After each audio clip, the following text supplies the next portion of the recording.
Ben. This is Jeremy. You listen to Small Town Stoics. So, Been a while. yeah, we keep having life events pop up. Hard to run a podcast, work life and family life. I'm kind of starting to learn. Yeah, well, that's how it is. It is. So we figured this week we just kind of catch up on what we've missed. Talk about throw a little top 5 list in there of chill bump type inducing songs. That came from a conversation I was having this weekend at drill about could you classify a song as your favorite song if it didn't bring chill bumps or goosebumps to you when you listen to it. Sure. And so, but other than that, what all has been going on? Well, I mean, March Madness has been the big sports story. Yep. I mean, and there's been some pretty good upsets. I think the biggest has been Loyola Chicago beating Illinois, who was a Final Four final game favorite. I mean, Illinois was badass coming into the tournament. Michigan was one of the better schools in the country, and they beat the shit out of them. And I'm like, man, there's a sexy pick for your Final Four. They were the number 2 overall, 1 or 2. I think Baylor was the number 2 overall seed. Gonzaga, of course, the number 1. Baylor. So I think they were either 3 or 4. Either way, they were a top seed. Yeah. And lost by almost 20 points. Yeah, they got throttled. Sister Francis or whatever her name is. I think I saw this weekend or this morning that 4 13 or higher seeds have made the Sweet 16, and it's the most ever. Well, yeah, I mean, Oral Roberts snuck one in. Mm-hmm. Oregon State beat Oklahoma State, which they were a 12, I believe. They were 12 or 13. They were double digit. And then Syracuse snuck in last night. They beat West Virginia. Yeah. So, I mean, it's been kind of surprising. Of course, you look at it, they've already had one game canceled. Yeah. The Oregon, VCU, Virginia Commonwealth. So Oregon advanced automatically. Yeah. And then they play their first game today. Yeah. So COVID hadn't been hit too hard. But one thing we got to talk about, I don't know if you've seen it or not, but the chick from Oregon that posted the TikTok video of the weight room. The weight room. Yeah, I saw that Saturday morning, I think. It's sad that it took the NCAA to get beaten in public for that to actually change. Somebody should have, one of the coaches, because there's some big name coaches involved in the women's game. Gino Auriemma's in there. Yeah. Dawn Staley, so on and so forth. Why don't they throw their weight around a little bit? Be like, hey, there's a rack of dumbbells here, and you're blaming it on a lack of space in this enormous facility. Yeah. Like, ouch. And so when I got told about the video, they were basically explaining to me that a bunch of female basketball players were complaining that they didn't have a real weight room compared to the men's, and that and stuff. And just the way it was phrased, I thought, oh, okay.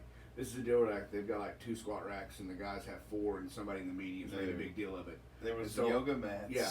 And so I went and found the video, and it's like 6 yoga mats and like a dumbbell rack. One rack. Yeah. One rack. Well, and the dumbbells were like the ones that you buy at Walmart that really only got to like 25 pounds. Well, yeah, it started out, they were tiered. So it started out at like half a pound. Yeah. And then down maybe to 25. I don't think they're 25. I think they might have been 15. Well, that's what I'm saying. Like, it wasn't like they had like a giant rack that had like hexagon dumbbells that went up to like 105. No. This was like pound, 3 pound, 5 pound, 6 pound, 8 pound, 10 pound, 12 pound, 15 pound, and just. And that's like the old Pilates dumbbells. That's it. And so, yeah, no, and then she spins around and shows you this giant auditorium hall that they're in, and she's like, yeah, the NCAA said they didn't have enough space, and she just spins around and shows this room that's, See, the fact that NCAA commented on it, that's even more damning. Mm-hmm. Because now they're crawfishing saying that it was an oversight. I'm like, dude, that was not a fucking oversight. That was pretty intense, because that's big. I mean, that's health equipment. And there's been a lot of I don't know if you've heard this or not. I heard this morning, which I found pretty insulting. The COVID testing protocols for the men's and women's is different as well. I heard that. I mean, Like different types of tests, different how often they're tested. exactly. Everything. The protocol, the health and safety Yeah. protocols are completely and totally different. Not only the health and safety of, you know, the exercise equipment and all that shit is completely different, plus the amenities, but even seeing where the food is different. Yes, where they're getting served like It looks like prison meals. yeah, like cafeteria food and stuff. And Yes. the guys are getting like catered meals and Yes. shit. Yeah, no, I saw that. I mean, I get it. There's, you know, you have to feed your cash cow, but you cannot Well, obviously treat them. so my argument against that statement though is, if you were talking about paying athletes, Sure, then I absolutely agree. Hey, the ones that are going to make the university more money, they're going to make more money. Like that's just how the fucking system works. But ain't nobody getting paid. But when you're talking about like taking care of college students, Yeah. you can't differentiate just because the men's tournament makes like 8 or 9 more times Oh, yeah. what the women's tournament makes money wise, but they're college kids. Like you can't differentiate just because the men's makes a ton more money for you. Well, see, treat female college and kids the thing any is, different. it's all profit. Yeah. It's 100% Yeah, 'cause they're not paying profit. anybody. It's not the only people getting paid are the coaches. The coaches are getting paid by the schools. You know, the NCAA themselves, other people they're playing, I guess, are the referees, and Yeah. that's it. You know, maybe because you would be stupid if you were in a city and they're like, "Hey, we want to host." You know, we're the city of Tulsa, example. You know, we want to come here. Tulsa's not going to be like, well, you're going to pay us X amount of dollars for this, that, the other. Because Tulsa's like, hey, guess what? The Elite Eight's coming here. Just the revenue that alone that we're going to draw off of that, you know, on a normal year. Yeah. Not this year, obviously. But so, you know, it's an enormous, huge profit for the NCAA, but then to openly shit on an entire group of people. Yep. And like, that was an oversight. So the meal's an oversight? Is the health and safety protocols an oversight? I mean, who's running this show now? I mean, that comes into question. Here's another thing, I don't know if you saw. They cornered the president of the NCAA, and he's like, I don't know nothing about it, and ran off. Oh, really? I hadn't seen that. He sent this, I forget who she is. She's down the food chain a notch or two from him. Mm-hmm. She was on ESPN, because, you know, ESPN's all over this. Yeah. You know, all over it. And she was bawling. Like, it was too bad. It was like, it's too late. We're done.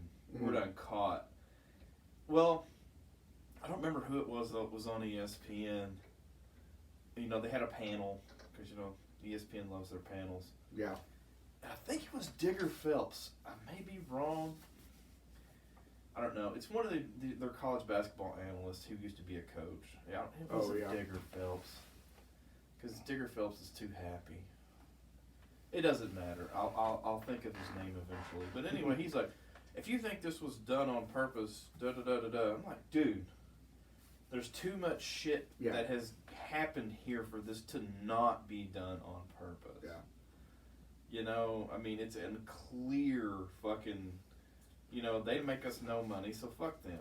The only thing I can think of is that there was a planning committee for the men's tournament, a planning committee for the women's tournament, and there was no one that was like in charge of the two. And so that both events got planned completely separately in their own little bubble and stuff. So each one didn't know what the other one was doing. And so to me, that would explain like the different testing protocols. Sure, maybe a little bit of different how the food stuff comes. And that's stuff. fair. But when you start looking at like facilities, a rack of dumbbells and 6 yoga mats for a women's tournament versus, you know, a giant, and this is not well planned out gym. For people that don't understand, this is not a per team thing. Like, this is what the way that the bubble is set up now. And I get it, there was no playbook for this. But the way that their bubble is set up, say that there's 8 teams in that region, those 8 teams share that facility. Yeah. So you had 8, however many teams, 8, 16, 32, whatever, sharing that rack of dumbbells and those 6 yoga mats. Yeah. Well, and I haven't seen it, but I was told that another difference is that the women had 1 practice court for each region or whatever. Yes. And the men there's 3. There's 3 for each. Yes. And so the women had 1, and it was. And it looked like it was one of those snap together courts that just goes out on the floor. It was. But it looked like a high school size court, It and was. not a full collegiate size court. That was. And that's just from the picture. That's where the spacing came in. But then you see the rest of it, and you're like, holy shit! You could have 2 football fields in here. Yeah. So, fuck you, NCAA. That's all I got to say. You know, you can't. If it wasn't for social media, this would have never gotten out. You know, it just would have been a. I forget the girl's name. Her last name's Prince. If it'd been, I guess if it would have been one of the bigger named players, you know, some of the UConn team or something, because Oregon I think is like a number 6 seed. You know, maybe then it would have gotten out, but I think if it wasn't for the TikTok and Twitter and all that shit, I don't think it would have ever gotten out. This has been going on forever. Oh yeah, that's what I'm about to say. This is one of those situations. This is not a new problem. That an older, you know, organization run by a bunch of just, you know, older generation people aren't grasping like the shift in power that's going on in the world with social media, and then with NCAA athletes just being done with the NCAA. Well, like shit, I don't remember the guy's name, but there was a one of the Michigan players, I think, or Michigan State players, wore a shirt out there that said hashtag not property of the NCAA on it. Like, it was Michigan State. Yeah, college players are done. They're just like, we want to go play for our schools, and we're done with the NCAA. And it's not condemning the school either, because the school's hands are tied. You know, if the school had done anything, because you read all the time the horror stories of, well, this guy ate at the wrong mess hall in the school, so that's an improper benefit, so this school is going to have to set out. You know, you're going to have to forfeit 5 games because this dude ate spaghetti and meatballs at the spaghetti warehouse. You know, and then you go out and you see the NCAA making millions, if not billions, off of their likenesses. Because, you know, when it's everywhere. And it's not even with or without the video games. Like, the video games are still huge. They don't have them now, but they're coming back. Yep. All right, if you're playing it, and say it's NCAA football 2021, and you're the Oklahoma Sooners, and it's quarterback number 7. That's Spencer Rattler is who that is. You know, there's no question who these likenesses are supposed to be. And I think it was the UCLA players, it was the O'Bannon twins. This was 95-96 when UCLA, the last time UCLA was a powerhouse. And they were the ones that raised the stink about that the first time. They're like, dude, that's us. Yeah. You know, it just so happens that they have number 34, who happens to be 6'11", 235 from Augusta, Georgia. I'm just totally making these numbers up. So don't fact check me. But anyway, you get the point. It's like the irony of, well, they wear my jersey number. They're the exact same size I am. They're my skin color. They have a lot of my features. They're from where I'm from. Their stats are exactly like mine. You know, they play my position. He happens to be a center. He happens to be bald like me. Yeah. You know, like, holy shit. Oh, he also happens to wear a sweatband on his right arm just in the exact same spot I do. Yeah. You know, that's me. And it goes the same thing with merchandise sales. If you go buy a football jersey, I don't care what team it is, that player is represented 9 times out of 10. It's not a random number. You know, it's like, just like the Oklahoma ones right now. They're all number 7 or number 11, which is the wide receiver, Charlton Rambo. They're making the money off of these guys without making money off these guys. Their names are not on the back of the uniform, but we all know who number 7 is. We all know who number 11 is. Or even like 13 with Ronnie Perkins or whatever. We all know who these players are. Yeah. You know, there's no irony to it. And then, you know, if you happen to be good enough to win a Heisman Trophy and you graduate, then we'll throw your name on there and you might get a little slice of the pie. Yeah. So, what that comes down to is the NCAA is the closest thing to legal slave trade as there really is, if you really think about it. But, well, they get paid in a college tuition. So what is that costing the university? Because the NCAA doesn't have a dog in that fight. The university is who is paying for that, not the NCAA. Yeah. And it does, like I said before, it doesn't fall onto the school. You know, the school couldn't pay them if they wanted to because the NCAA would lose their shit. Yeah. So it all rolls back to the NCAA. So, of course, you know, the equal treatment argument has always been there, but it's never been in our face like it was this week. Yeah. You know, and with that being said, with that video, and honestly, I also don't think it would have happened because of COVID, because I think they would have been using shared facilities at actual universities where they're not here. I think that's probably why we haven't heard about it in the last few years. I'm sure that it's been shitty, Yeah. but it hasn't been to the extent Yes. that it is now, like where they have to put a little bit of thought and planning into it. And clearly, people who made those decisions were not athletes themselves. Mm-hmm. Because if you had played the game and done what you're doing, you would have known, hey, you know, we need to at least get a few bench racks, some squat racks in there, you know. Yeah. Maybe a semi, you know, a makeshift trainer's room, you know, with, you know, different shit like that. Anything. You know, if you'd been an athlete or a coach or a strength and conditioning trainer or anything like that, you would have clearly been like, hey, we're missing. We need to do this. Yeah. And that didn't happen. So for me, it was an economics thing because that shit's probably pretty expensive to move around and all that. So we figured, hell, they're not going to use it anyway. Well, I saw a picture on Twitter. Dick's Sporting Goods somewhere had loaded up 2 trailers. It was or in 2 San trucks. Antonio. Was it San Antonio? Yeah. Had loaded up 2 trucks with basically what was in the men's room. Yeah. And said, hey, We're we got ready to it, we roll. got it loaded. Tell us where to drop it off. Exactly. Like, they're just going to donate the equipment for the week or whatever. Well, you know, that goes to tell you how much equipment that they really needed if Dick's could get it around in San Antonio. Yeah. Because, you know, that's where the women's tournament is in Texas. It's not all over the country like it used to be. You know, it's like They've localized it. Yeah, it's. Yeah. I think San Marcos is hosting one region, and so on and so forth. Texas State, UT Austin, all these are hosting, and anyway, beside the point.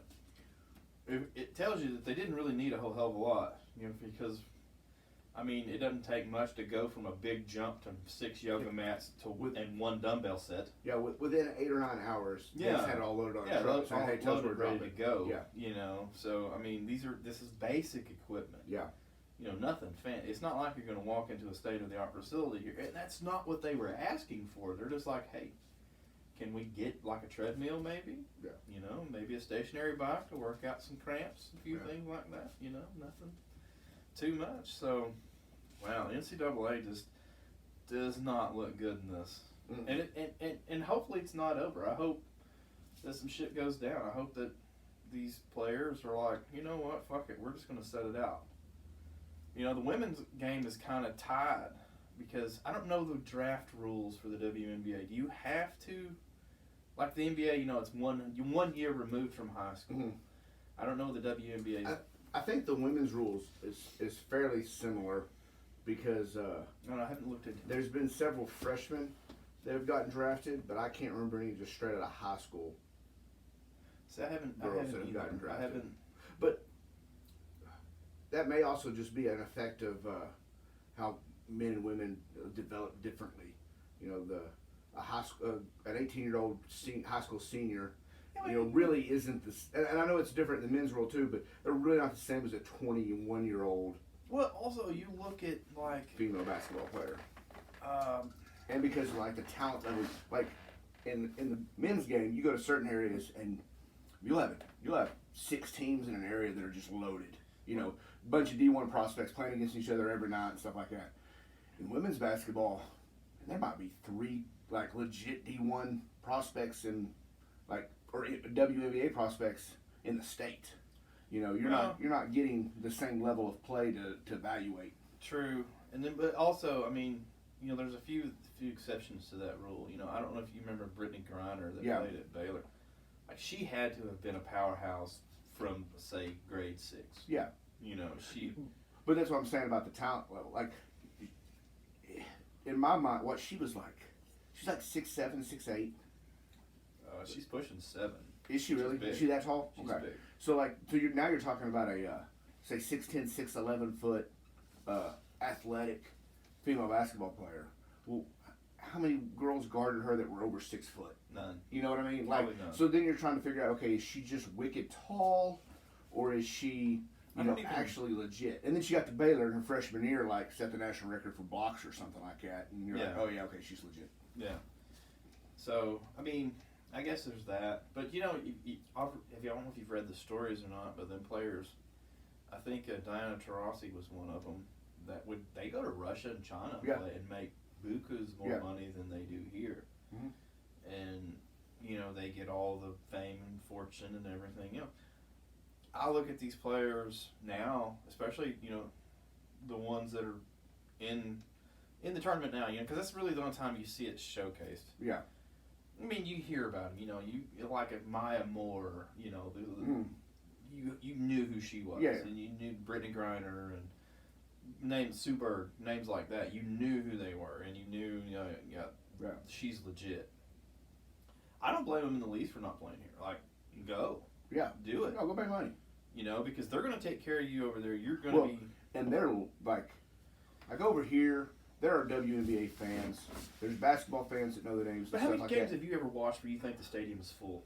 Oh, probably not very many, if any. Maybe, even in the playoffs and finals. I was going to say, maybe some finals games or like an all-star game with like the party atmosphere type deal. But yeah, as far as like just regular season games or like first round of the playoffs. No. It's not a hard ticket. But you go to Europe and it's packed houses to watch them play. Well, exactly. And stuff. And which is crazy to me because you brought up her name here a minute ago, and I just like to point it out every time I hear her name. Diana Taurasi is a top 10 all-time basketball player. She's legit. Sue Bird's right there. Yeah, she is, and I'm not talking men or women, just basketball player on earth. She's a top 10 all-time. She's amazing. She can hang with some dudes. No problem. Yeah. Well, and there's the physical differences. So, do I think she could play in the NBA? She could probably be a 7th, 8th man on most NBA teams because of just the physical, biological differences and stuff. But talent-wise, she's fucking amazing. Yeah. And basketball IQ, like understanding the game and how it works and all that stuff, she's amazing. Yeah, and then to have her talent's a waste of what she plays. I thought Phoenix or something. Yeah, she played for Phoenix Suns, or not Suns, but Phoenix Lynx, something like that. Minnesota was the Lynx. Were they? I don't know. Anyway. Yeah. That goes to show how much we watch it. Yeah. But what few games I have seen, like I remember when the WNBA first started, it was pretty exciting actually, because you had Lisa Leslie. Yeah. She was the first one that you seen dunking, and then Rebecca Lobo, who came out of UConn, and you had all of them, and it was exciting. Well, then to me it turned into the women's college basketball. Yeah. There was one team. It was the Houston team. I don't know if you remember or not. They won like 5 straight championships to open the league. Yeah. Like nobody they had touch them. They had Teresa Witherspoon. That's what I was trying Cheryl to think of. Swoops. Yeah. Yeah, they had 4 of the all-time greatest Hall of Famers in the WNBA. Yeah, and it becomes that there was no parity, and that's kind of like the college game now. I guess that's maybe why it doesn't draw as much interest, because you got there forever. You had UConn, Tennessee, and everybody else. Like there was no parity, and then Baylor come along, Stanford was always good, but they were never to the level of what those other two programs. And since Pat Summitt's gone, Tennessee's really not that. I mean, you've got right now it's pretty much UConn and everybody else still. So I don't know if that maybe drove interest down, because in the NCAA tournament, the men's basketball, sure you have your Dukes, North Carolinas, and all that shit, but they don't win every year. They don't go undefeated. They don't. They're not crushing teams by 60 points a night. Yeah. The talent is spread out. I guess because there's just more of it. And that's so my philosophy on that, and why the women's game has developed so much differently than the men's, is really two. And I keep bringing it up with the biological issue, differences between men and women. Like, you can count on one hand how many women basketball players have dunked in a game. Yeah. Whereas at a men's game there might be 5 in a game. Yeah. And so what Americans look for in entertainment and basketball. The excitement The level. excitement level isn't there in the women's game that is now. Is it a much more beautiful game to watch? Well, it's yeah, pure it's skill. way more technical. It's way more like everyone that you can't The get flow. by. You can't get by with just being more athletic than everybody else No. on the court. The game has to be perfect. Yes, but it makes it boring to watch sometimes. Yeah. You know, unless you just have that team with the attitude and the cockiness that where they pull off some exciting stuff. But you don't see all the crazy finishes and the crazy plays. And then the other difference is I remember when we were kids, I mean, look at where the money goes in middle schools and high schools in basketball programs. No, You know, unless you're just from that town that's loaded with historically great female basketball players, where like Sure. that's the legacy at that school. Like the girls don't get the same. You know, they get new uniforms when the guys do because the school has to buy them both the same. Otherwise, they probably wouldn't even do that. Yeah. You know, the coach of a girls team is usually straight out of college, or he's only been out of college 3 or 4 years, and he's just there coaching to get some experience before he goes to a boys team. Yeah. You know, and Yeah. and then whereas the boys coach is a guy that's been coaching 30 years, probably at the same school, in the Yeah. development program. And so the emphasis on development and training and interest level and stuff like that just isn't there in most female Well, sports. the pro game is so big here Yeah. too. I mean, that's the thing is they strive to create the pros. You want to be a pro factory. You know, because the NBA is a worldwide thing. Mhm. The WNBA isn't. Yeah. You know, but then again, you see those players, like I mentioned, you go to Russia, China, or wherever, and be like, hey, Yeah. we're stars. That's one of the reasons that one of my favorite sports movies is Love and Basketball. Yeah. And one of the reasons I like that movie so much, she's a way better player than he is. Yeah. Like drastically better. Yeah. Has the better career at the end of the movie and everything. If it's the normal way, that movies are made where like he's the all-star and she's like she's clinging on to him, living the dream. It's nowhere near as good a movie. Well, see, And so I liked how that was one of my favorite things about that movie is how they made her, the basketball badass, and he's just the dude. That movie kind of came to real life with the Millers, Cheryl Miller and Reggie, brother sister. Mm-hmm. She went to USC. She was the cat's meow. Yeah. And then little brother comes along, goes to UCLA, rival school, and then so on and so forth. In my mind, Cheryl Miller's twice the ball player Reggie Miller is. Yeah. She was just better. But, she never got, because she was pre-WNBA. Mhm. I mean, she might have gotten a year or two. I think she might have actually been on one of those Houston teams to start out. But, she didn't get the fanfare that Reggie did. Yeah. And if you've seen her play, you're like, man, she could kick his ass. He would admit it. He would tell you she could kick his ass. So, that's the thing is that we just don't glorify it enough. And I don't know, it's not exciting because there's, like you said, there's no fast breaks, there's no dunks, there's no, you don't have you don't have those Shaqs coming down the floor that are going to bust the backboard every Yeah. time. So, but anyway, I mean, that's no reason to treat your athletes poorly because I guarantee you, with all the money that they've made off the men's game, they can afford to throw the women a bone with a fucking weight room and shit like Oh, yeah. that, Yeah. So that's what's getting lost in all this is one group of people are getting completely shit on in favor of another. And it got brought to light and the NCAA had to eat some crow over it, and more power to them. I'm glad they did it. Yeah. No, I'm glad it came out. I'm glad she shot the video the way she did too. No, yeah. Yeah. No fear. Mm. Because I think, honestly, you can't be a coach in that situation and be like, no, you can't do that. Well, and no anger. It was, And I mean, obviously she was probably mad about the situation, but she didn't get on the video and just start No, screaming. she So didn't She throw- was like, "Look at how stupid this is." yeah, she didn't throw any Yeah. shade. She did it as professional and calmly as she could. And I think it made the video more effective. Well, totally, because then it's not a bitterness issue. Yeah. It's not like, look, I'm sure there's a ton of bitterness there. She just didn't show Well, it. and now that we start talking about, she used the parenting technique of "I'm very disappointed in you" versus Yeah. the anger technique. Yeah, She said, yeah. "I'm very disappointed in the NCAA because look at this." Yeah, but then did you see the follow-up video where she's like, "Hey, we got Yeah. this shit. Thanks to all you." Yeah. That the only reason that, and she deserves every inch of credit in the world, everything. She is the reason that happened. Yeah. Hadn't the world seen that video and went crazy on it and Mhm. things just go nuts, nothing would have ever happened, been said, or anything. So she is the reason, her alone, Yeah. is the reason that changed. Yeah. So eyes got opened because of her. So if she doesn't win a game, if Oregon does not win a game, they've already won in Yeah. my mind, because she exposed an enormous issue and got it addressed within 24 hours. Yeah. Maybe not the most conventional way of doing things, but hey, But it's the way things are done now. highly effective. Yeah. Highly effective. Because I mean, Steph Curry was on that Mhm. train. Where I saw it was through Rex Chapman, Okay. and then all of a sudden you start to see Steph Curry pops up in there. I think the one I saw was Golick Jr. had shared it. Well, see, yeah, I mean, He's a pretty constant follow of mine, so I think that's where well, I mean, he's an ESPN personality who's got some swing, you know, Yeah. and then some of the men, like I said, some of the NBA dudes Mhm. ran with it, and it's like, holy shit. So, Well, I'm not surprised Steph Curry did. He's the one that came out with his Currys in women's sizes yeah.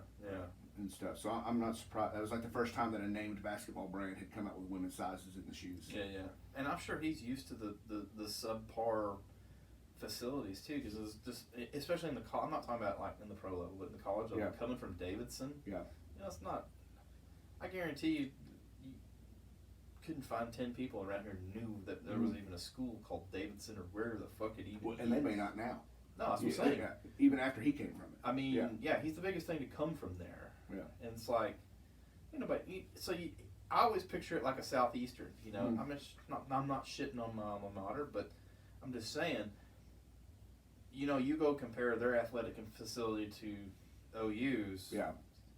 Southeastern's is going to look like a very nice high school facility compared to world class. You go look at Southeasterns and then drive down to Allen, Texas, and look at their high school. Yeah, exactly. Their stadium. Yeah, their stadium is 100 times better than our stadium. Yeah, it's world class. So, I mean, that's where he's coming from on that. So, he's experienced it himself. I'm sure. Because probably the first time he ever seen anything huge like that. And of course, his dad played and all that. But what I'm saying is, with the experience, it's like, you go from Davidson with maybe 50 people in the stands at night to the NCAA tournament. Who did they beat from Davidson? They didn't make a Final Four, and they damn sure didn't win a championship. But they beat a big name. I want to say it was Kentucky. Either way, I don't remember. It's kind of cloudy. But anyway, I mean, it's been a few years. You go from 50 people a night to that. Yeah. I mean, that's huge. So, him standing up for him was actually really cool, So, and of course, like I said, he's been shit on by the NCAA just like the rest of them. So, he knows what's up, because Davidson's not going to generate the NCAA any money. No.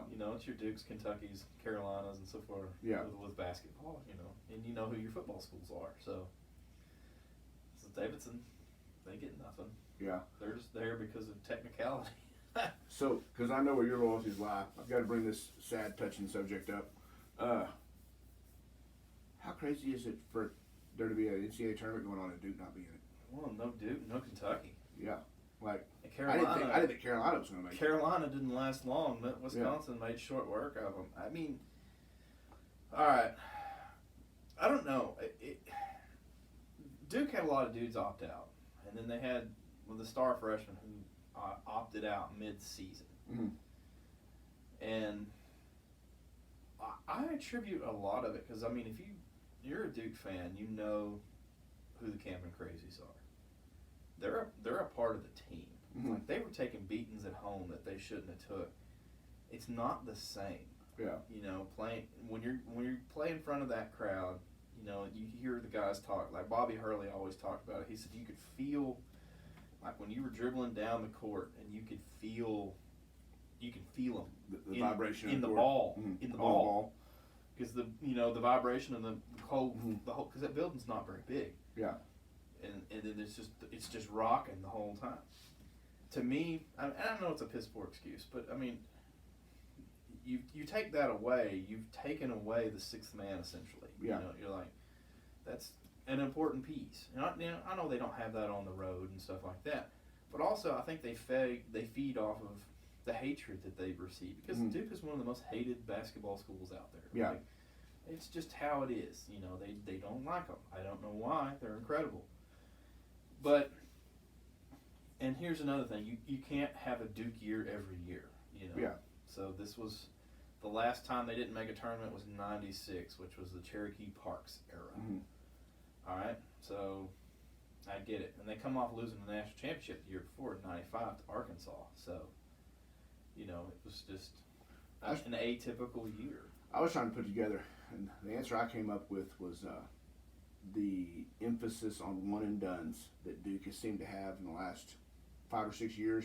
Because when they first, that was the game though. well, but when they first started doing the whole one and done thing, they would have players like, they'd have the 3 or 4 year starter like the J.J. Reddicks and the Grayson Allens and guys like that on the team, and then you'd have the one guy that was a one and done. Yeah, Kyrie Irving. or the two or Ingram. two that were going to be a one and done, and then the other 3 starters and your 6th and 7th man were all like juniors and seniors. Well, you had a whole line of Plumlees through there. And then it seems like lately, like the last couple of years, like all starting 5 are one and done, or 4 of the 5 are one and dones, and so all the turnover every year. There's no senior leadership. There's no experience level. It's just a bunch of 18-year-old kids, with no real attachment to Duke other than that's where they signed to go play their 1 year at. Yeah. And stuff, and so that's kind of what I think they've been a little too much of the one and done, because Kentucky's down.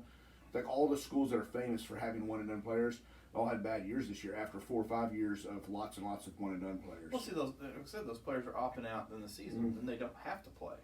You know what I'm saying? They don't have to be a part of it, so they can opt out. You work out for the NBA draft, and you're done. So those players don't have to be a part of the game.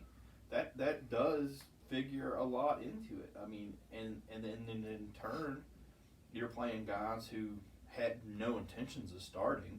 Yeah. Much less maybe 4 or 5 minute a night guys that are now 20 minutes. Now you're the dude. You're here. We need you to go from whistle to whistle. So you get a lot of that. I mean, you're right.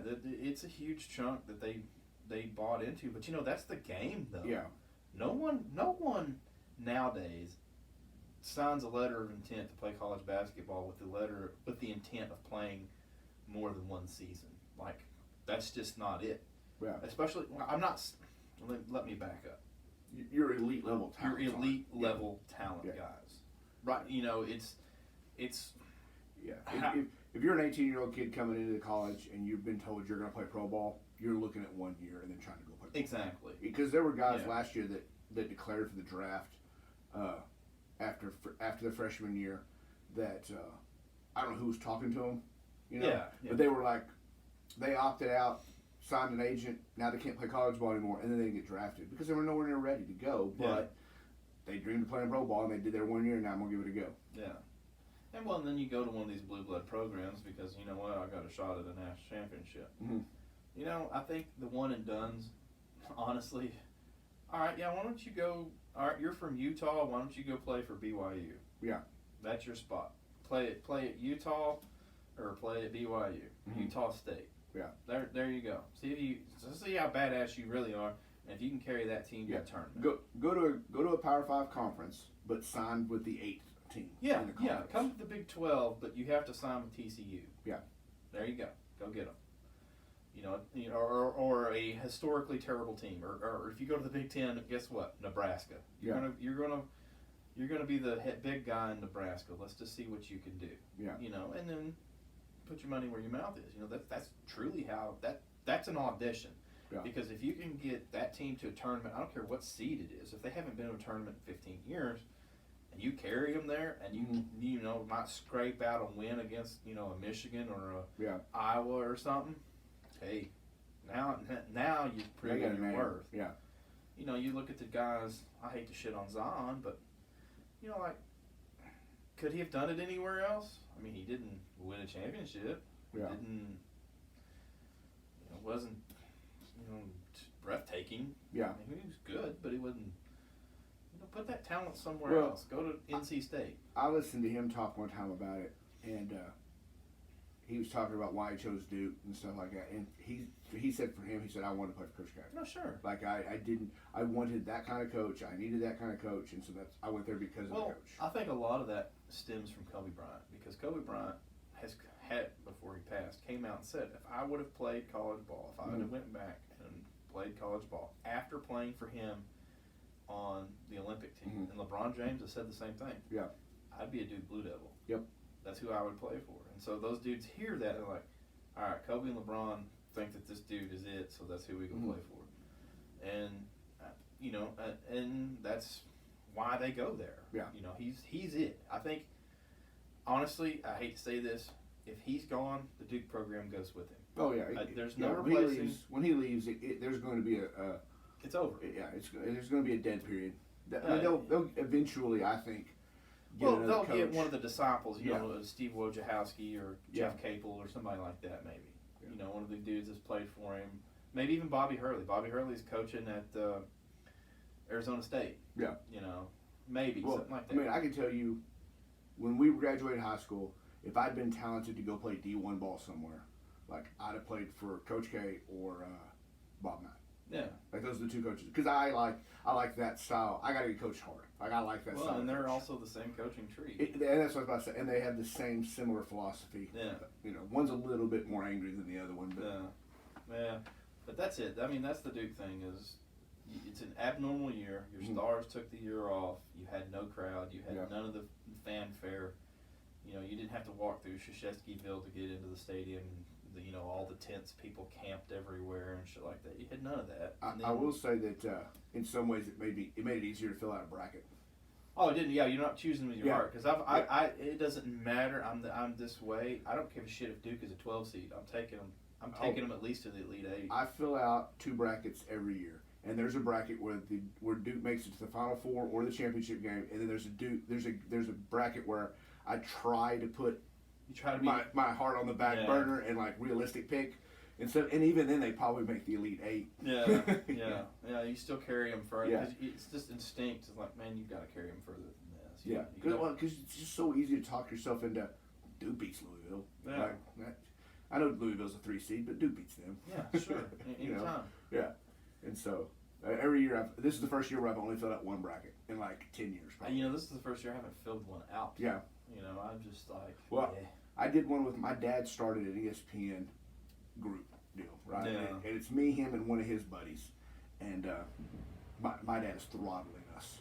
Like he's up. Well, we're going into the last day of the 32. Yeah, this is the last round of the Sweet 16. So right now you're getting the round of 64. You got 10 points a game. Yeah. Now you're getting 20 points a game. My dad's at 50 points on me. Like he's throttling me. Well, see. And so, did you see the statistics though? I mean, after the first day, there were no perfect games. There was 108.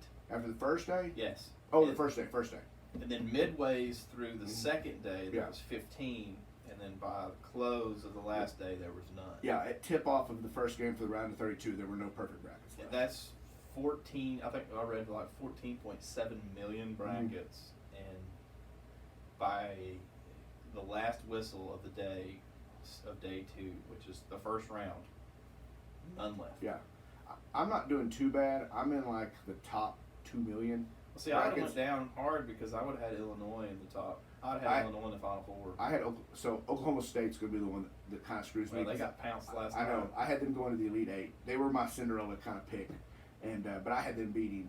I think I had them beating Illinois in the Sweet 16 or something. So I didn't have Illinois going too far, anyways. But my dad's buddy that's in the deal with us, he had him going to the finals. So his bracket's pretty much over. That's it. You carry them that far. I would have carried them that far. They were a good team. I got Gonzaga and Baylor with the Zags winning. Well, see, they were supposed to play in the regular season, and that game got canceled. Yeah. So you're gonna get to finally maybe see that one if they make it. Of course, you look at the records; they're the best 2 teams record-wise, but you can't sleep on Michigan. Michigan was really good during the regular season. I think my Final Four is the Zags and Alabama, and then Baylor and Houston. See, Houston liked to got it last night. They did. They had me scared. When I woke up this morning and saw the score, I was like, "Oh, thank God." They should have. I watched the big chunk of that game. Yeah, because they were down at half, weren't they? By 6 or 7. They were down by 8 at half. 8. And crawled back into it, and if it wasn't for the simple mistakes that were being made on the other end, just bad tips, bad rolls, and then it was I forget the dude's name, Ron Harper Jr. from Rutgers, panic shooting. Oh, really?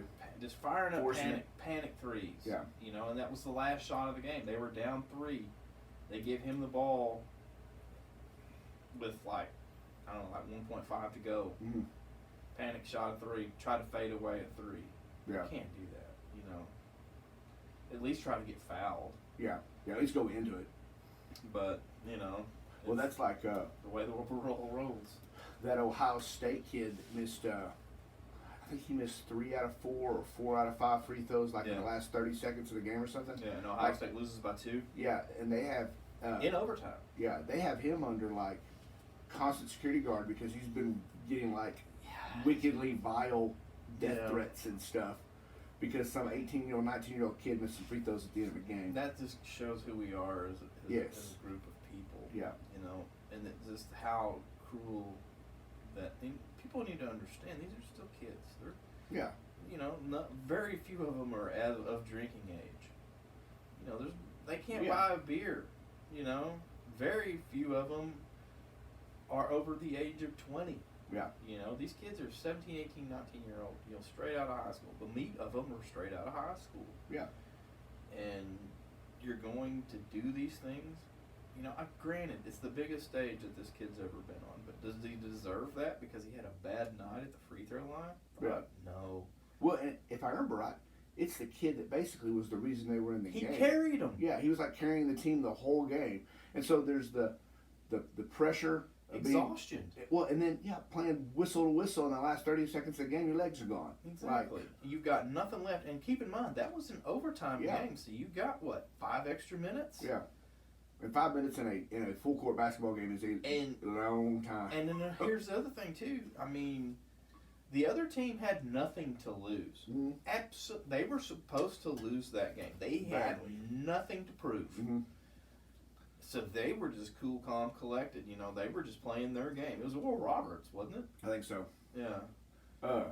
Tulsa. I always crack up when I hear fans yelling about people missing free throws or something like that. How can you miss that shot?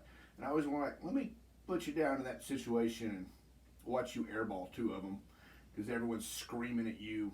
Yeah. And you're the center of attention and you're exhausted and stuff. Yeah. Let's see you do that. I'm kind of guilty of busting people's balls for missing free throws.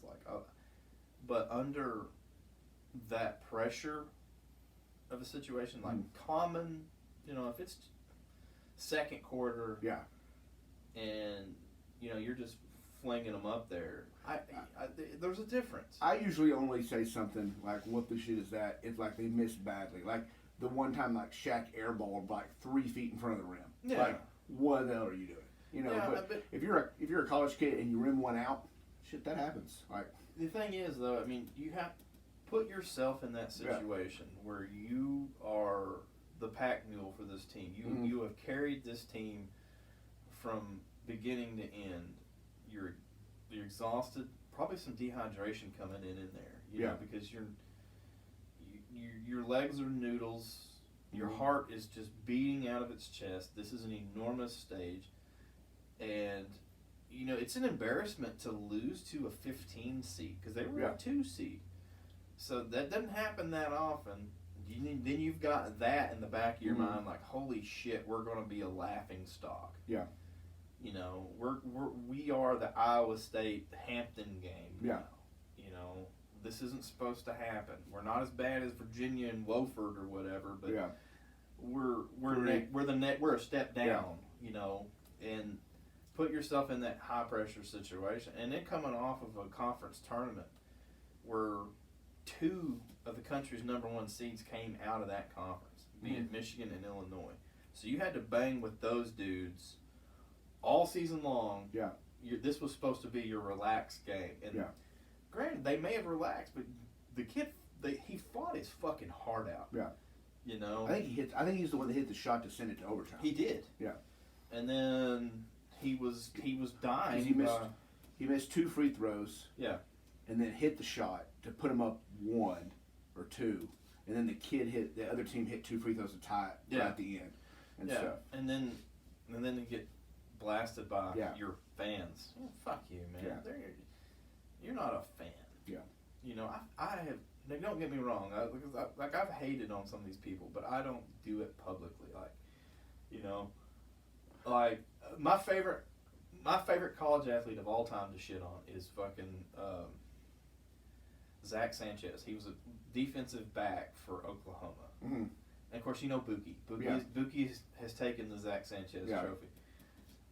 But there's a difference there. You know, you look at those dudes, and I'm like, you're highly talented. You're supposed to be like this next greatest thing, and you're getting burned every 5th play, and then also you're doing stupid shit like personal foul penalties. You know, so I don't. But I don't like contact this dude with death threats. Yeah. You know, like I'm highly disappointed in the way you play. I don't like what you're doing. You're killing my team.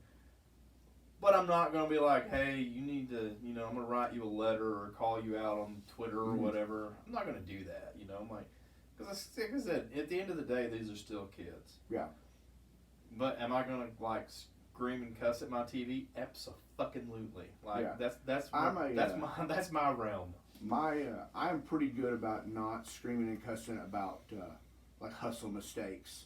Or like missing a shot, if it's a good look and the guy misses it, the guy misses it, something like that. You can on that. Yeah, the guy makes the dumb decision like Mookie did a few times with the personal fouls and when the play was long over. And shit. Unnecessary roughness like 20 minutes after the play. I get mad at like lapses in judgment and stupid decisions. Or non-hustle mistakes. Well, but yeah, if a dude throws the interception and it was a good throw, the guy just made a great play. Like. Well, see, here's where you could. The only time that I would have ever criticized the Ohio State kid.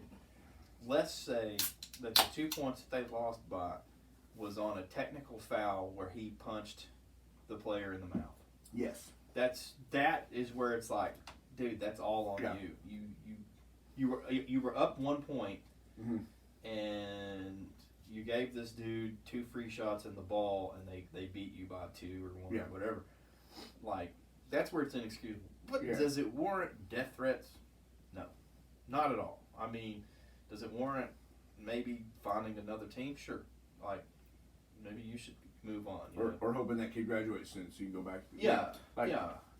But there's never a situation, pro, college, or pee-wee, or otherwise, where it's like, send this dude a death threat. Like, who the fuck are you? Like, why? Is it that important to your life that Ohio State moves on in a tournament that they have no chance of winning? Yeah. Like, seriously? Like, they were going to get beat somewhere. Yeah. And then to threaten the life of the team, Like, man, fuck that. To the point they had to put security. Like, because I feel like there's levels of death threats. There's like angry fan death threats, where you just like, this dude's venting, he's angry, I don't have to worry about this one. But for the college to put 24-hour security on a kid, like they had to receive like some credible, like, violent threats for that kind of shit. Specific. Yeah. Like they probably. I know where you get your breakfast off.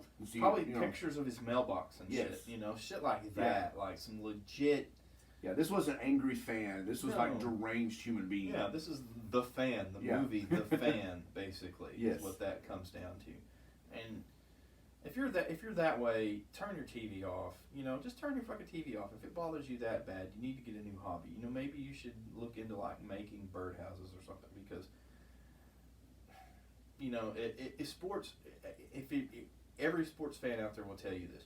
Your favorite team will break your heart at some point in your life. Sometimes more than often. Oh, your favorite team will break your heart more than you celebrate. Yeah, I'm convinced of that. Like as a Mavericks and Rangers fan, 90% of my fanhood has been brokenheartedness. Well, yeah, I mean, and you look at some of those tortured fan bases. Like, you've got your Chicago Cubs. Chicago Cubs have the largest bandwagon fans, them and the Red Sox.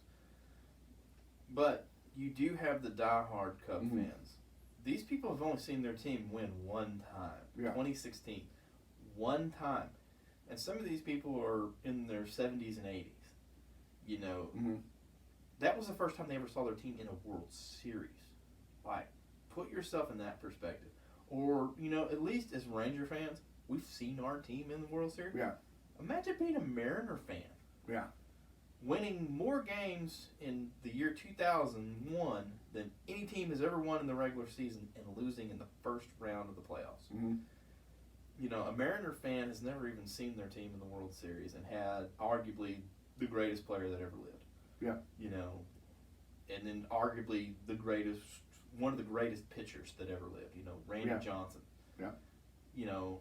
And they're just tortured fan bases.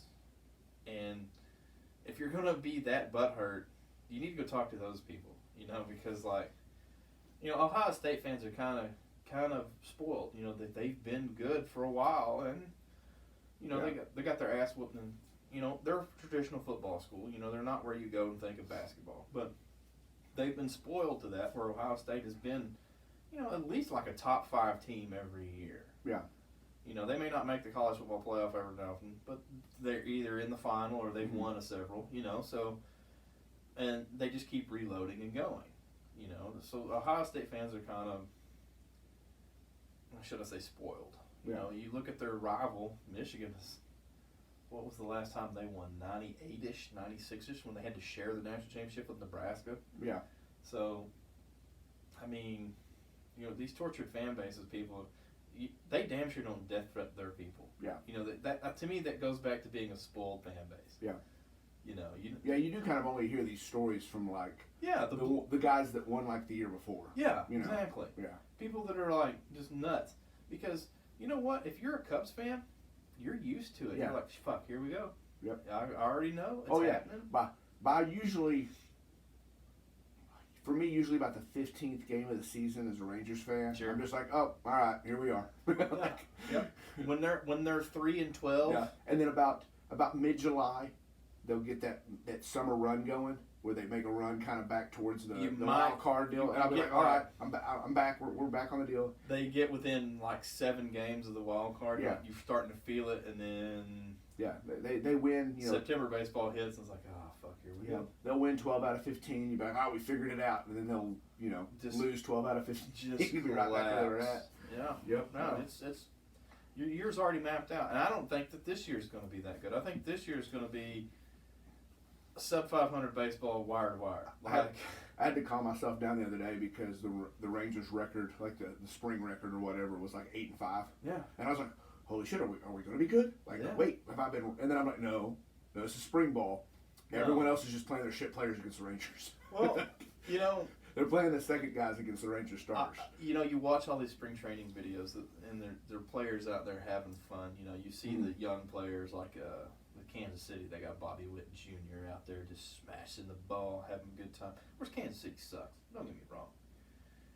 And then you see teams like, I don't know, like the Phillies, who has really, really decent team, good players and stuff like that. They're big smiles, having fun and shit. And then you flash over to the Rangers, and I'm like, you can just tell by looking on these dudes' faces, they know they suck.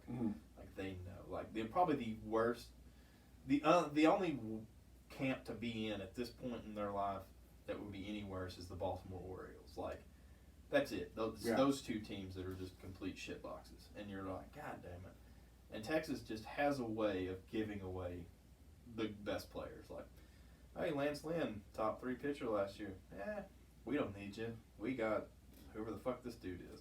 Next man up. Yeah. We're going to trade you for some popcorn and a couple of minor leaguers. Well, as far as bad trades go, they didn't do as bad as Colorado did with St. Louis, Yeah.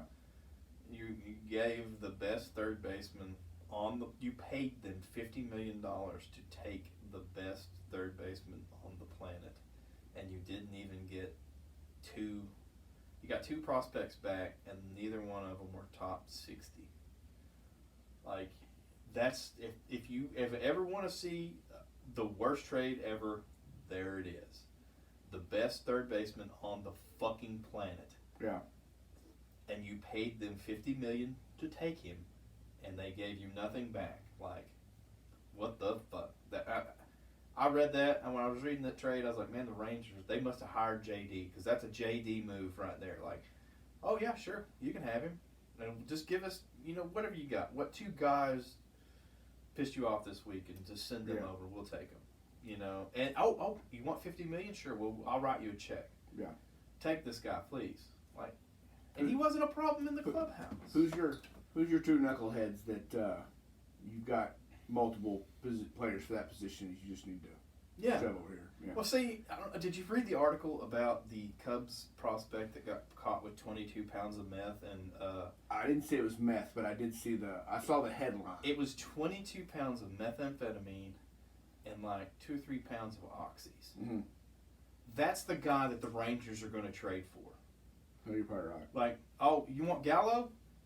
We want that guy because he's got spunk. Yeah, we've got a great drug prevention program down here. We'll take care of that. Yeah, we had Josh Hamilton. Yeah. We can handle our drug addicts. Yeah. Like, man, that's what the Rangers would. That just feels like what they would do. So, to be a fan of that team, I'm gonna tell you right now, if I was writing death threats to the Rangers, I'd be exhausted. Like, I would have writer's block at this point. You're just constantly wore out. You'd be the guy from remember that movie A Knight's Tale? Yep. Alan Tudyk's character. Yeah. I will thong you. Yeah. I'm out of words. You're just like trying to find the words. And then you go to the front office and they've got one of those 3-ring binders that's like 6 inches thick of like, dude, we're used to this shit here. Yeah. So no one loves them that much. So, yeah, fuck those people that threaten that kid. That's just bullshit. Yeah. So moving on to threats. Well, and that's what I was going to say. It's a little bit more serious note on, not death threats aren't serious, but real world activities outside of sports. So Atlanta happened. That was brutal. I don't know what was more brutal, that or the way that the Atlanta captain of police or whatever handled it. Yeah. Had a bad day. Dude, I've had bad days. I didn't go buy a weapon that day and shoot 8 people. Motherfucker. Well, and did they ever come out and say, and I agree with you, nothing justifies it, but did they ever come out and say, like, what his bad day was? Well, like, what happened? Like, I've read to a cop would justify a bad day. Well, sometimes cops these days, a bad day for them is kicking in, no-knock raid, kicking in the wrong door and shooting somebody that's asleep. I guess that's their definition of a bad day. Yeah, that's a Breonna Taylor reference. But anyway, I don't know, like, I've read so much about this guy, and from what I understand, he a bit of an outcast, and they're blaming it on a sex addiction. Like, he's a recovering sex addict, and I guess he was painting all these massage places as rubbing tugs. Okay. Or at least that's the feeling I got from it. I'm not 100% sure. You hear so much motive behind it. Yeah. And then you also hear the crowd coming out and saying, well, all the anti-Asian rhetoric that's been going on and stuff like that. And so, what I'm gathering, of course, it's still kind of early in the game, and from what I'm gathering is the dude had a heavy dose of conservative, crazy, far-right rhetoric of, these Asian people are terrible, China virus, so on and so forth. And also a heavy dose of refined Southern Baptist religion. He's new to the religion game, so he's eating it up. He's on the ground floor, so everything's literal to him, and he's decided to take these people out because they're harlots. I guess that's kind of the two theories that it's completely nutshell. Completely on a nutshell in my portion, because there's so much conflicting so stories somewhere out there. So it sounds like outcast, a fairly weak-minded individual, basically got radicalized by some group or groups that he's been listening to, or something, and decided to carry out the mission speak of whatever he'd been, go out and cleanse the world. You can't say that it was completely random either, because he drove a good distance to find these places. Yeah. He hit 2 or 3 different spots, and It was clearly targeted. Yeah. You know, I mean, it's just it wasn't irony that they were all Asian. You know, there had to have been some influence there. But you know, usually in the coming days after these dudes happen, you tend to see a lot of, well, he did this. Like the Colorado guy was into the Dark Knight series and all this shit. So there's always something there. With this, nobody's come out and been like, here's the bell. This is what did it. You know, this is. You haven't seen it with this. Yeah. You know, and that's why I'm hesitant to really dig too deep, because I myself haven't seen enough on it to be like, yeah, that makes sense. Yeah. Because you're hearing two different stories. You know, because the dude did go to a sex addiction rehab or some shit. Which, you know, basically, though, in my mind, shit like that is the same thing as like those conversion camps that they send gay kids to. Yeah. You know, I'm sure that's a shitty place to be, because they make you feel like shit for, you know, natural sexual responses. Yeah. You know, so to blame it all on one thing or another,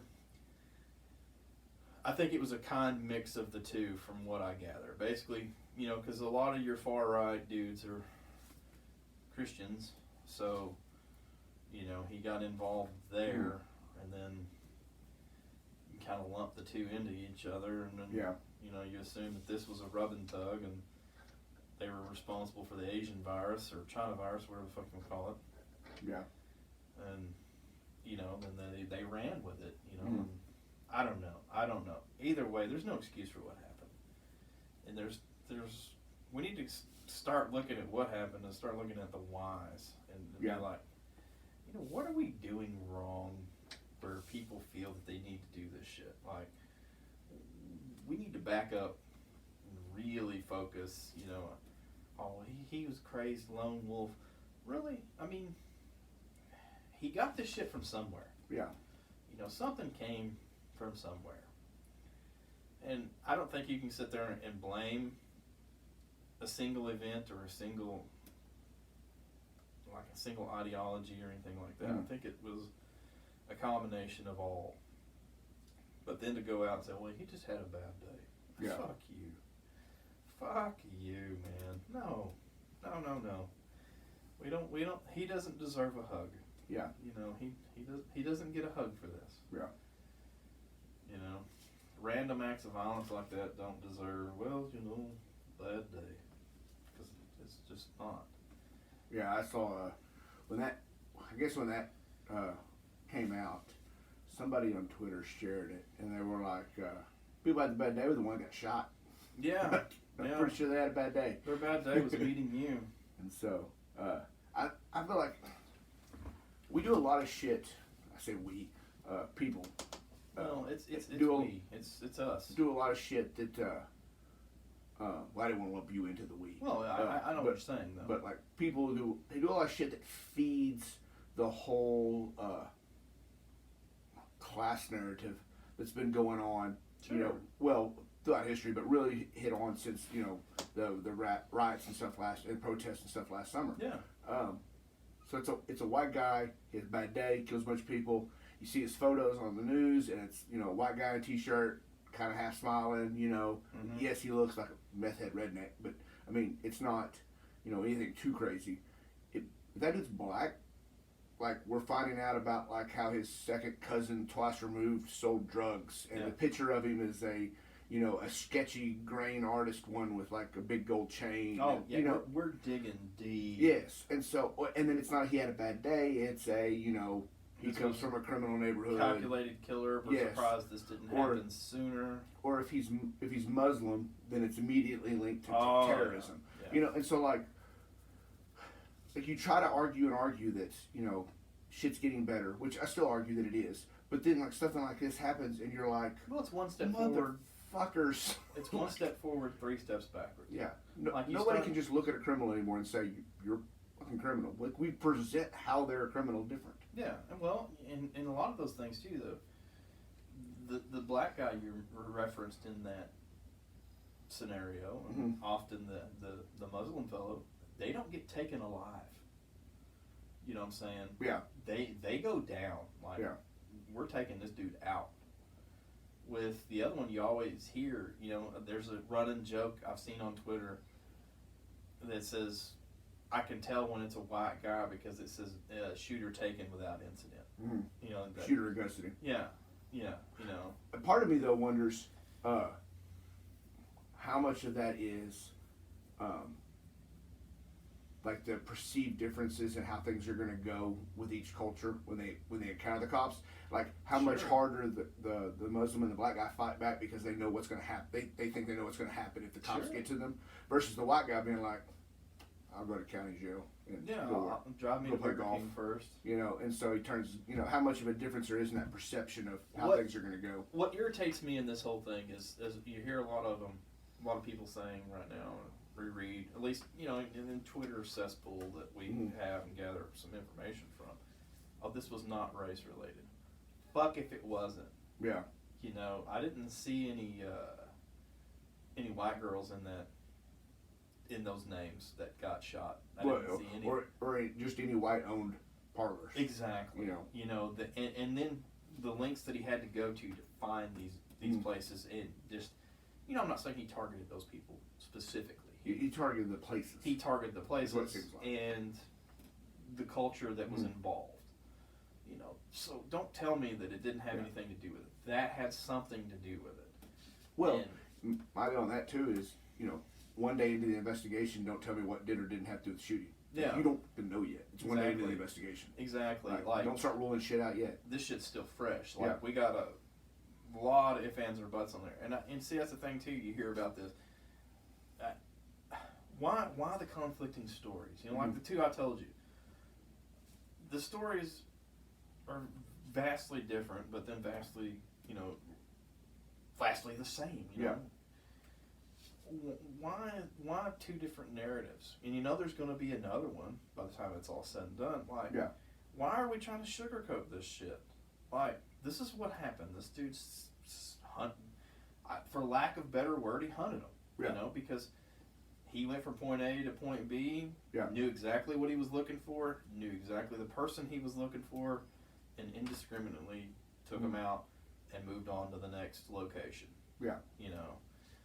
So why are we having these, trying to paint these sugar-coated narratives of, well, he was a sex addict.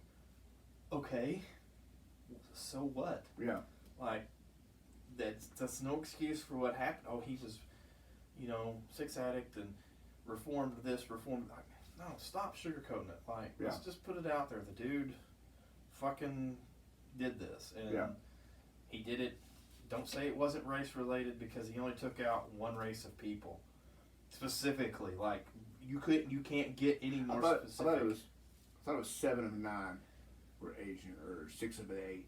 I don't know, maybe. I don't think it was all of them. But I think the one was collateral damage. Yeah, but like all the places were, advertised Asian massage parlors. Absolutely. It wasn't like Mary Joe's massage parlor. No. Stuff No. like, and it just happened to be staffed by Asian Yeah, women. no. Like they were all Asian themed massage parlors. It was clearly headed that way. So we can just put out there that the race had nothing to do with it card means shit. Yeah. Because it did. Yeah. And the rest of it, I don't know, it's left to speculation. You never can tell what's going on in these dudes' heads. And you're never going to get a clear story from him because he's too busy trying to save his ass. Yeah. At this point. Yeah. Well, it's like, so have you ever watched The Boys? Oh yeah. Okay. So do you remember the episode in season 2 at the very beginning? It starts off with the guy getting radicalized and then shooting the Sure. convenience store. That's what, listening to this story develop, that's what it sounds like to me. That's kind It's of like what you this, feel. this like poor, Well, you kind of, slightly socially awkward kid that lives with his mom that's older. I'm not saying this guy lives with his mom, the guy in The Boys does. yeah. And it shows like step by step. Well, that's the stereotypical view that you see. He hears the same hate noise all the time. Sure. It's on TV. He listens to the podcasts. And every day he gets a little bit more and more angrier and stuff. And you kind of watch the progression. Well, and then you go and you socialize with people that share these ideals. They gather in large groups. Yep. And then all of a sudden, to be a part of the group, this is what you decide to do. Like, Yep. I'm going to be a hero in Jim Bob's eyes. Yep. Well, and the leaders of the group point to a person or a group of people or an Yeah. institution that says that's the reason you can't succeed in life. They're who hates Yeah. you. They're your problem. You know, Exactly. and they focus, and that's where we've gone as a country lately. I think is everything is fear-based motivation. Sure. Everybody's telling everybody who to fear, Well, who to hate. I mean, all you've got to do is follow any, not Biden so much, not Kamala Harris so much, because they tone it down. Mm-hmm. But you follow any senator or any representative on Twitter, you're going to get a steady dose of the fear mongering. I don't give a shit which one it is. Yep. The professionals at this are generally, well, I mean,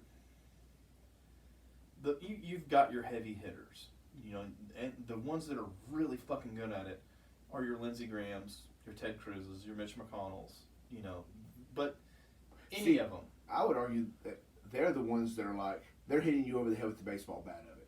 You know, they're the ones that are like, Yeah. that there's no subtlety to it. This is the mass immigrant influx in the southern borders is going to kill your wife and rape your child. You know, they're the ones that are hitting you with a baseball bat. There's no subtlety to it. And then you've got the ones I think are really good at it are the ones that are really subtle with it.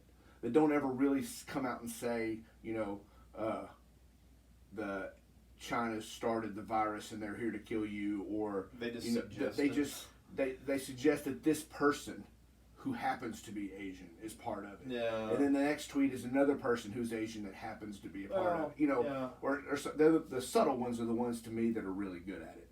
Well, they're all really good at it, Mhm. and they know that that's what it's going to take to keep them elected.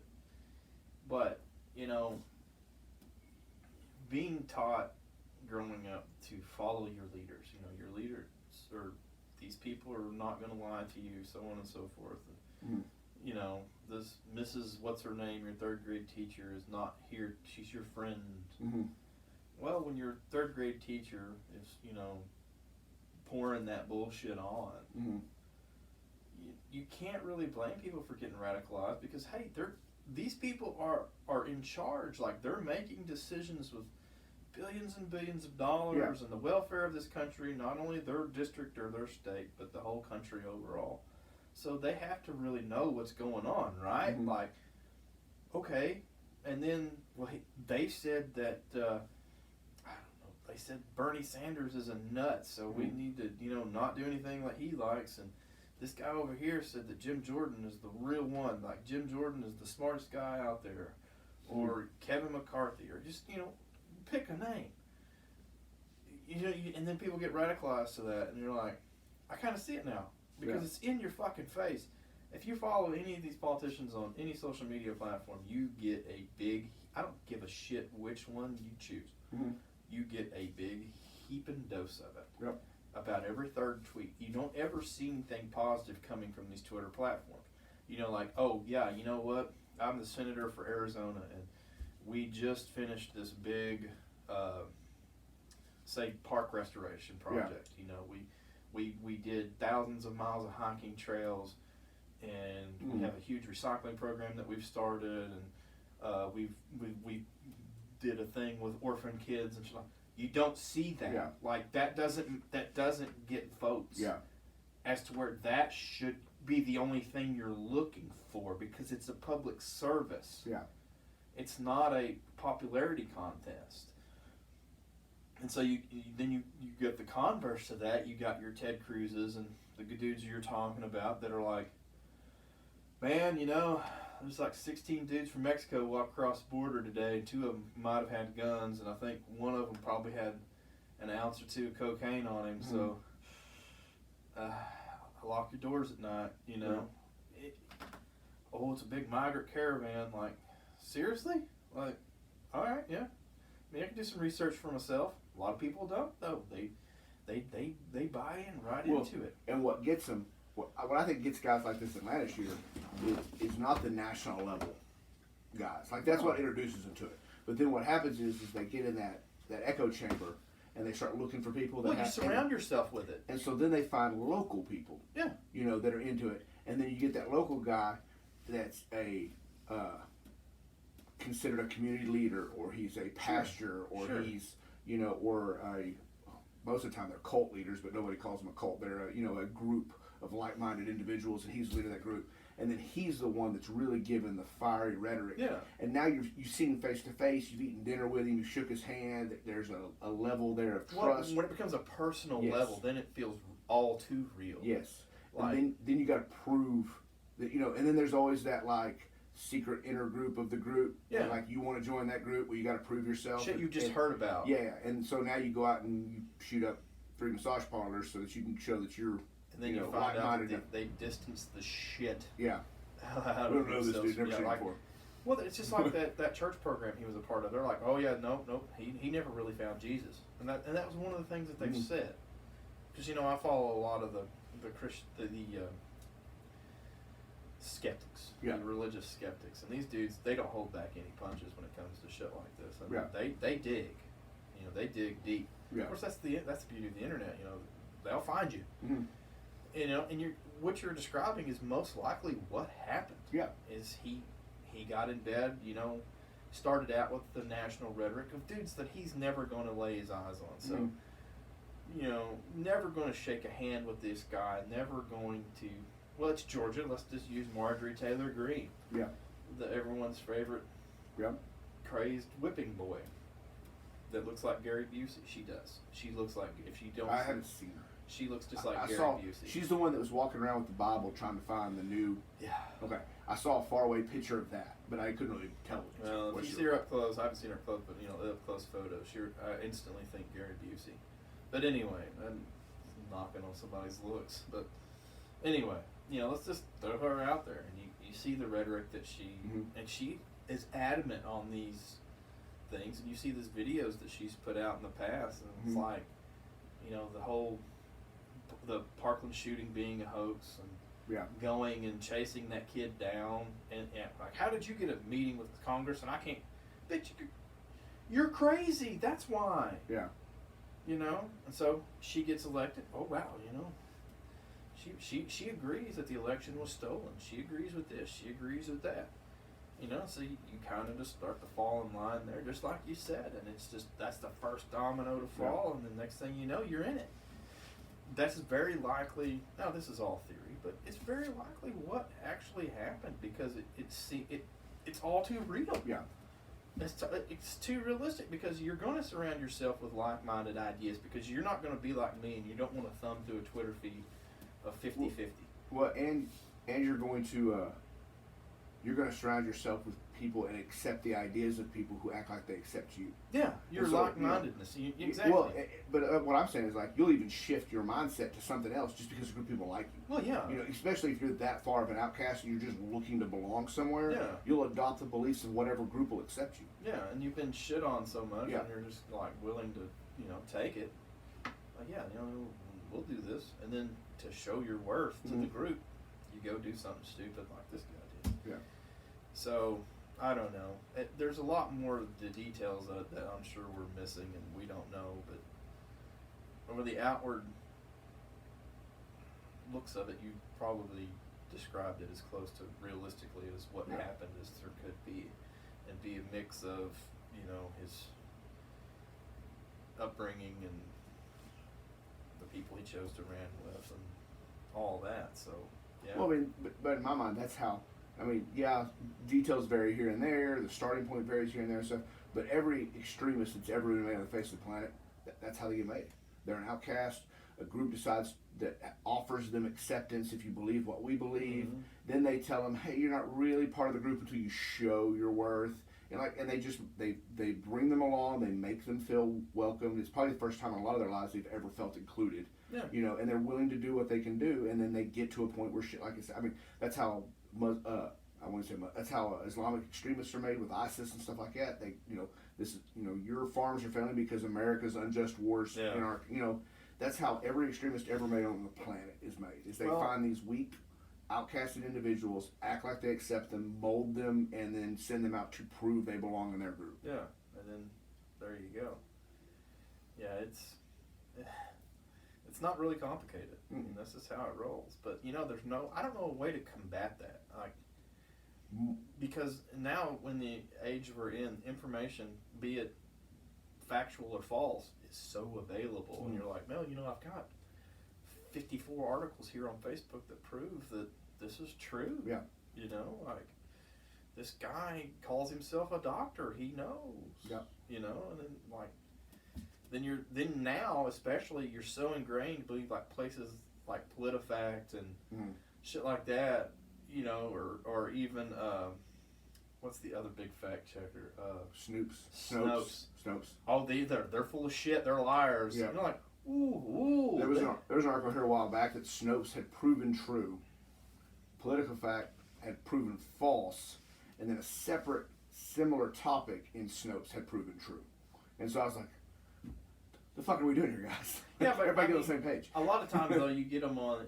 They're saying, well, this is biased. Yeah. This is left leaning biased or whatever, right leaning biased. And you're like, is it though? Yeah. I mean, well, in my mind, the way it gets fixed, or the way we at least start to fix the problem, is a shit ton more funding in the mental health area. Yeah. Not only just availability of mental health counselors and stuff, but training for preschool and up teachers on how to spot, not how to diagnose, but how to spot possible mental health issues. Sure. And stuff early on, so they can get into available counseling and learn how to handle that. Also, how to treat these people to not make them feel like, Tommy's got issues. He might walk into a Piggly Wiggly and mow down 26 people, so we don't need to associate ourselves with them. That's the thing. If you notice what you described, the common denominator is acceptance. Yeah. Well, it's that need to be a part, because we are social creatures. Yeah, we're a tribe-based species. So if you find your tribe that's like, hey, hell yeah. So if you make these people welcome and you make them, granted, there are some shit that you may never get rid of. I'm not saying that it's going to be 100% cure, of all of it. Yeah. You're still going to have your outliers. There's still going to be extreme cases that there's really not much you can do about. But you know what? If you can stop one Atlanta, that's fucking 8 lives you just saved right there. Yeah. 8 lives. Well, and what stops Atlanta probably also stops Combine, Parkland. Sure. Sure. They're all the same kind of themed. Yeah, and if you can say, like I said, if you could stop one of those from going, you may not know that you've done it. Yes. So there won't be no trophy. Yeah. But you know what? If you did this and this dude was really going to put himself in that situation and really pull these things off, that's how many X amount of lives that you've got. Fuck yeah. We just saved these people. You don't know you did it. But and if it all works out, well, it never will. Exactly. Because it never happens. And then another thing too, you will turn. There's a really good chance that this person becomes an essential part of the society.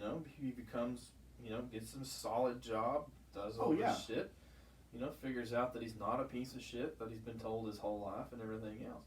It's just depending on who accepts him first. Yeah. But like I said, your common denominator in your scenario is acceptance. Yeah. And that's you seek that out as a human, as an individual. We're a pack animal. Yeah. So, there's more profit in prison. Yeah. So that's where the money's. That's what I was going to say is, so that's my, as people would say, that's my liberal side of me telling the solution is. Sure. The other side of me, the other part of this solution is guys or people that commit these kind of crimes, like you give them their trial, you give them 1 or 2 chances to appeal with new evidences, and then you drag them in the street and you publicly execute them and say, this is what fucking happens when you shoot 8 people, in a massage parlor. Like, if you want to commit these kind of crimes, this is the punishment. Yeah. And then people are like, I don't want to get shot in the head in public. Yeah, there's always the dudes that are willing to risk it. But like I said, those are going to be your extreme cases. But you limit it. I mean, there's people out there that do that kind of shit because they want to be famous. Yeah. Well, that's part of the thrill. If I was going to guess, that was a big part of the theater shooter guy in Colorado. Just getting your name out there. Yeah. And shit like that. But I don't know. There's so many societal changes that need to happen to avoid these things. Like, we can't be not focusing on, you know, we got the prison system up and running real good. Yeah, but how many motherfuckers really need it? Like, rehabilitation comes in so many forms. Yeah. You know, let's and treat the disease before we start treating the how many guys do you know that have spent like a significant amount of time in state or federal pen, come back out and are rehabilitated, or that are back in within a year?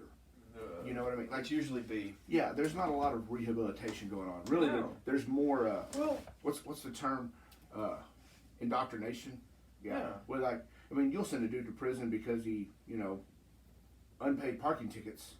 He spends a year in prison because he can't afford a lawyer and all that stuff. Well, that time in prison, by the time he comes out, well, now he's hard. He's hardened. He's robbing liquor stores and shooting people. well, see, there's an example that I've kind of been exposed to, and this individual goes to prison, but most of his life in prison.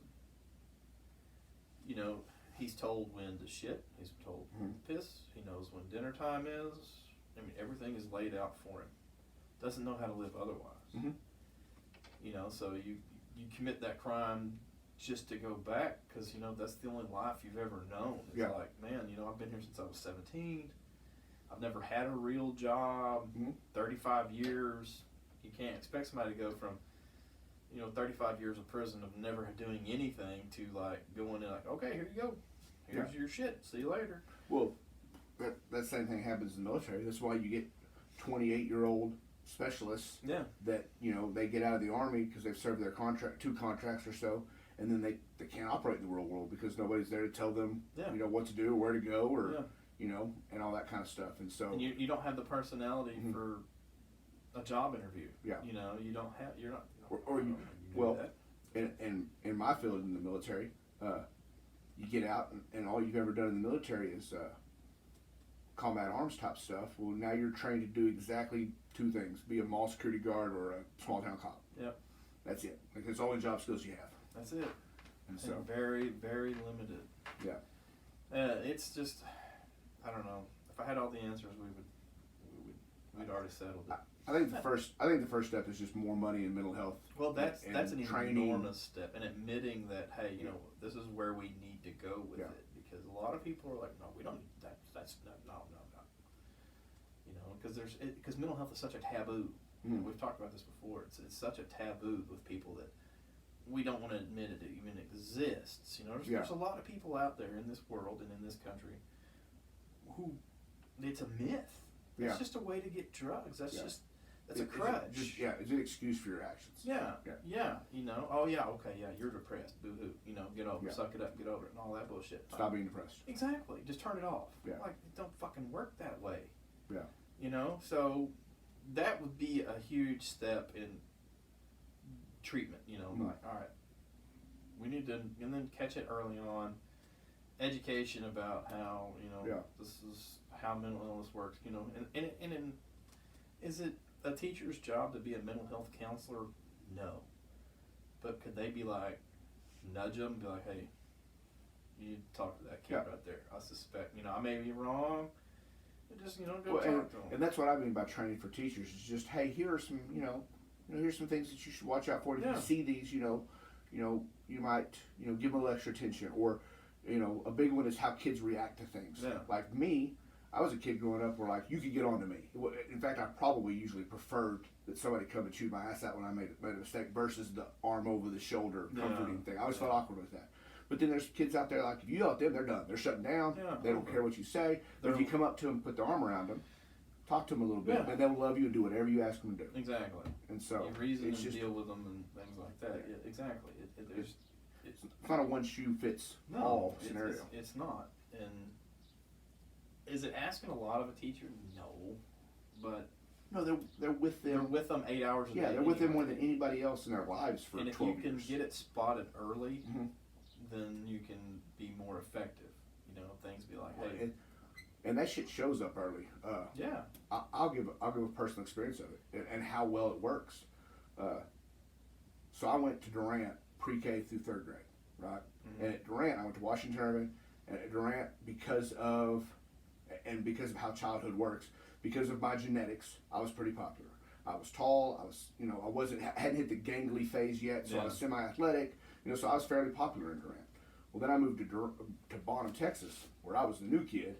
Genetics hit me, and I gained a fuck ton of weight, started getting pimples. So I was a new kid that got picked on for being fat and having pimples. Yeah. And then I got braces, so now I was a new kid that was fat, had pimples, and had braces.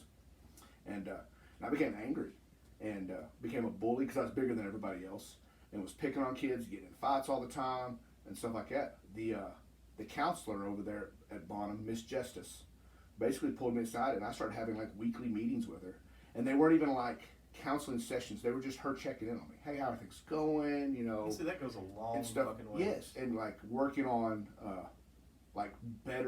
being better able to deflect or deal with when I got upset or when I got angry. And because really that's what it was, is I didn't have an outlet. Sure. So I was taking it out on the people that were causing it. And she probably, I mean, being realistic, she probably damn near saved my life.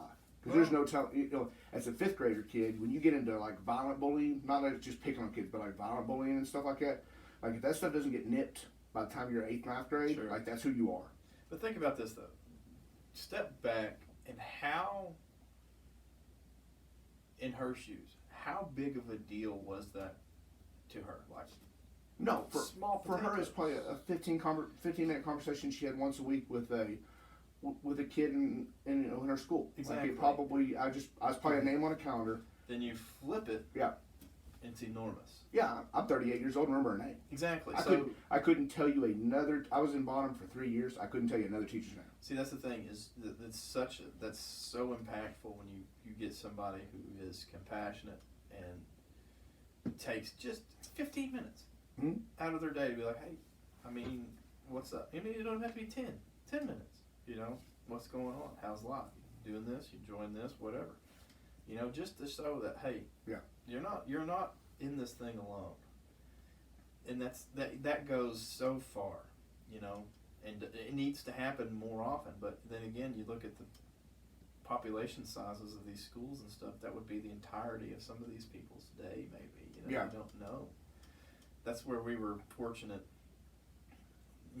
going to small schools and stuff. It was a very hands-on with approach. Where like most schools now, you're just a number on a piece of paper. Yeah.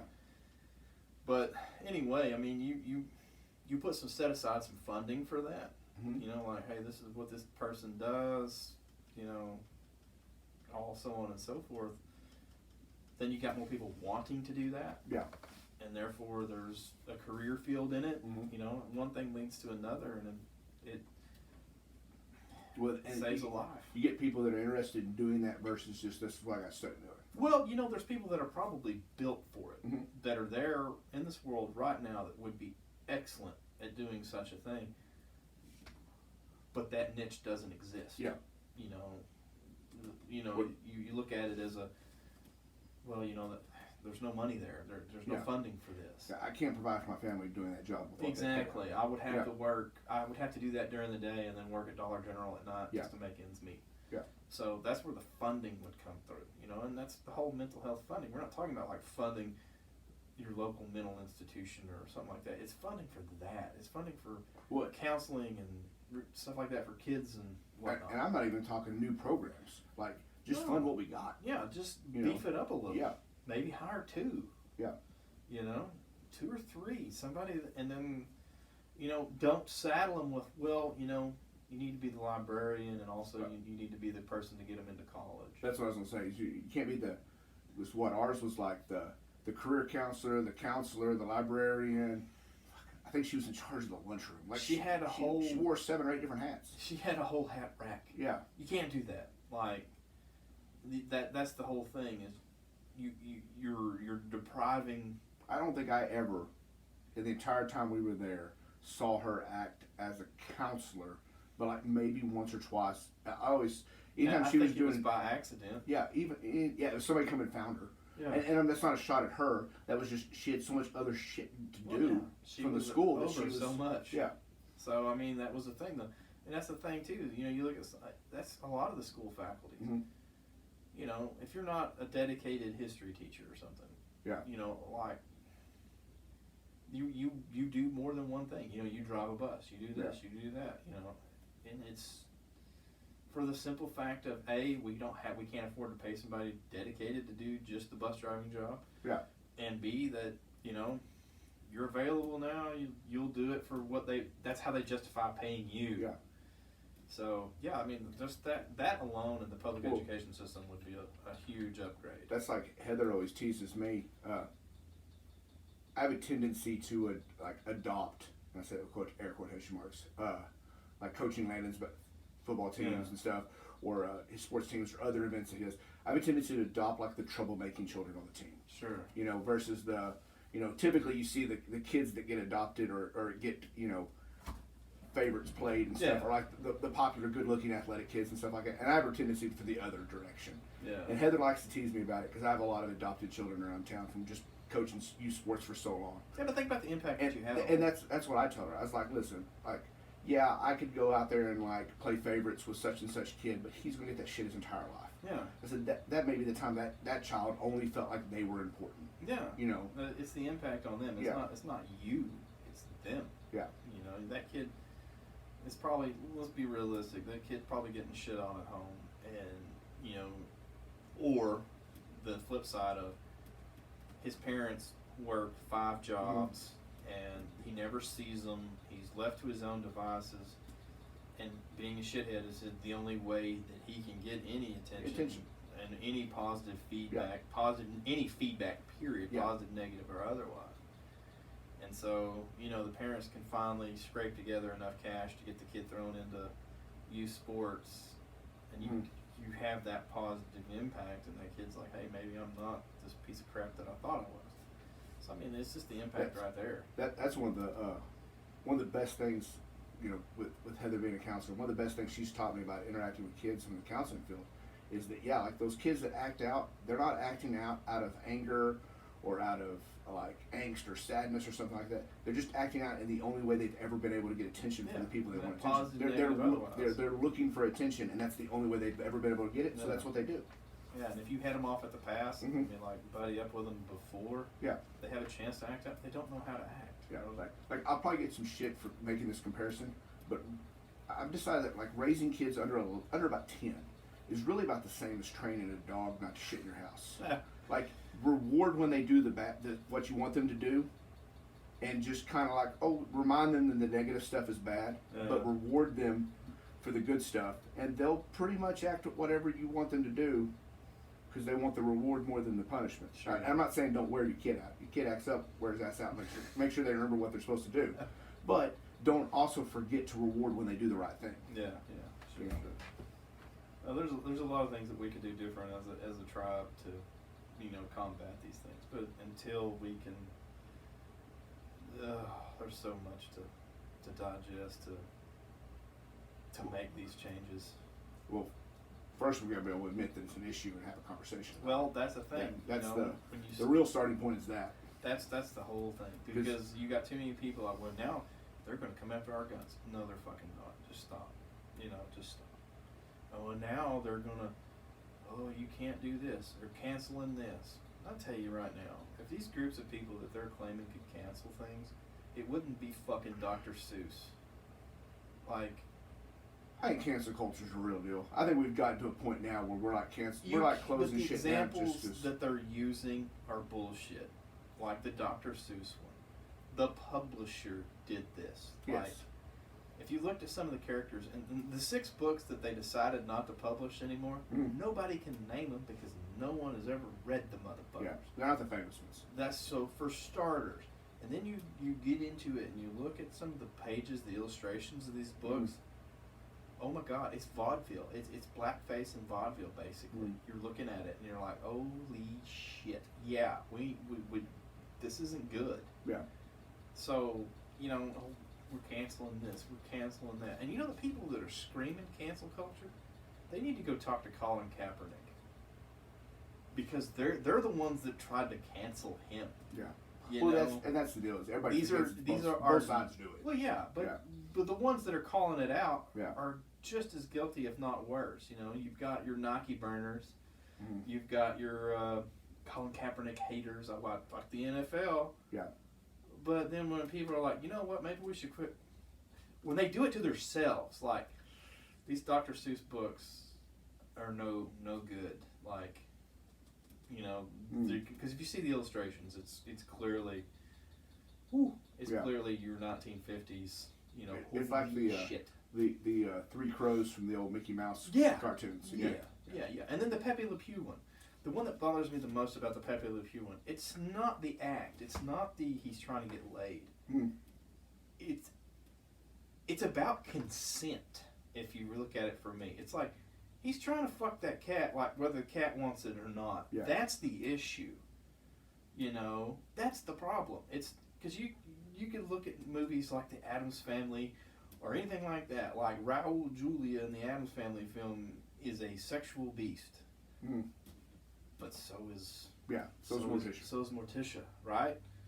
You know, it's not that. It's about the consent. Yeah. You know, people don't, and I'm not.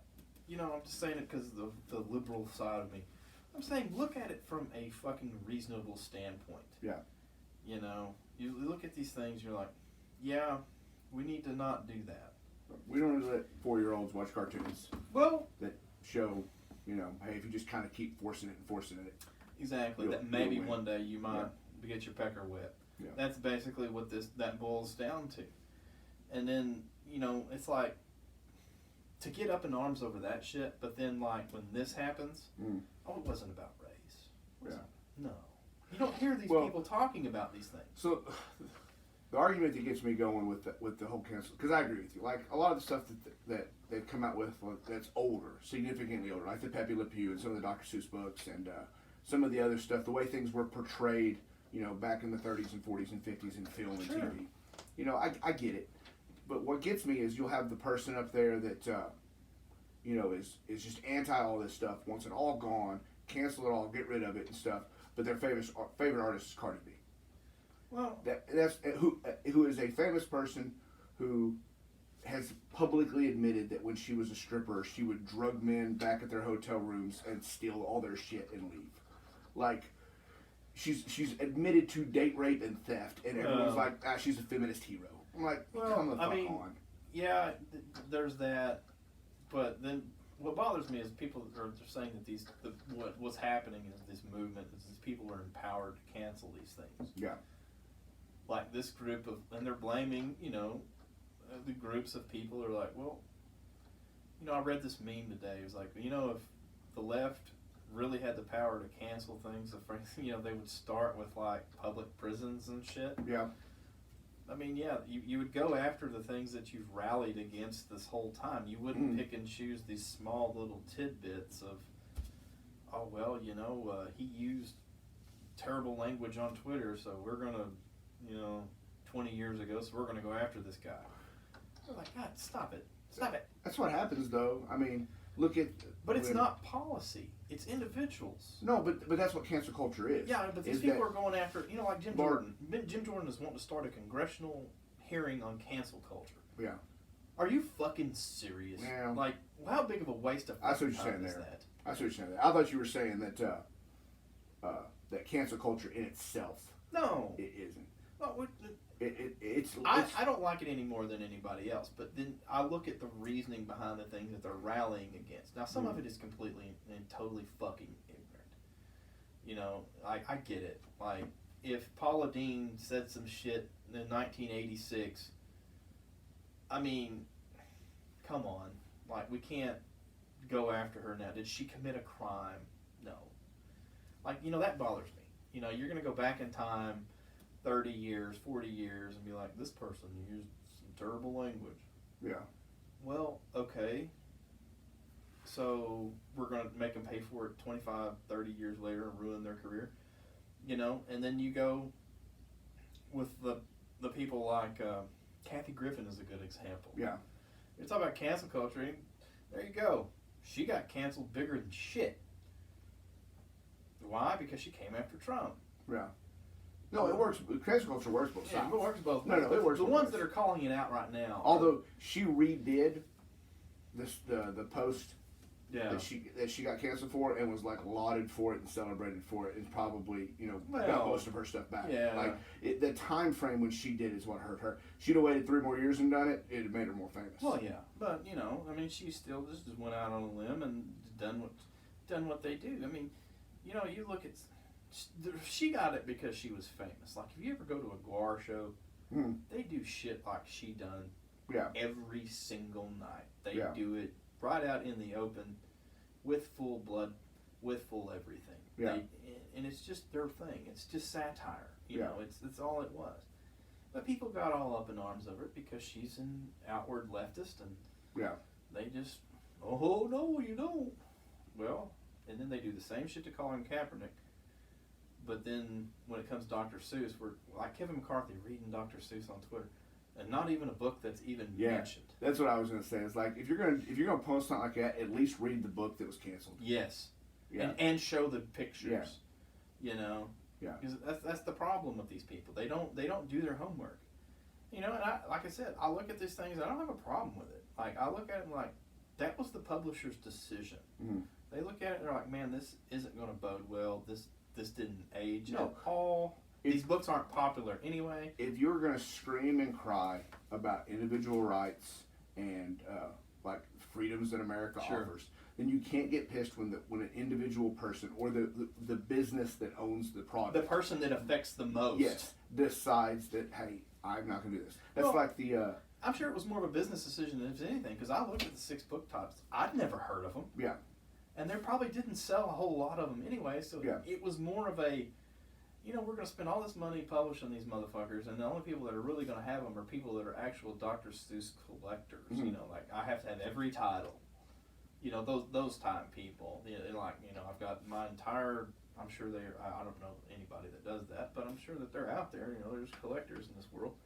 I've got my entire Dr. Seuss library. Yeah. Those are probably the only people that have ever read these books that remember them and all this other stuff.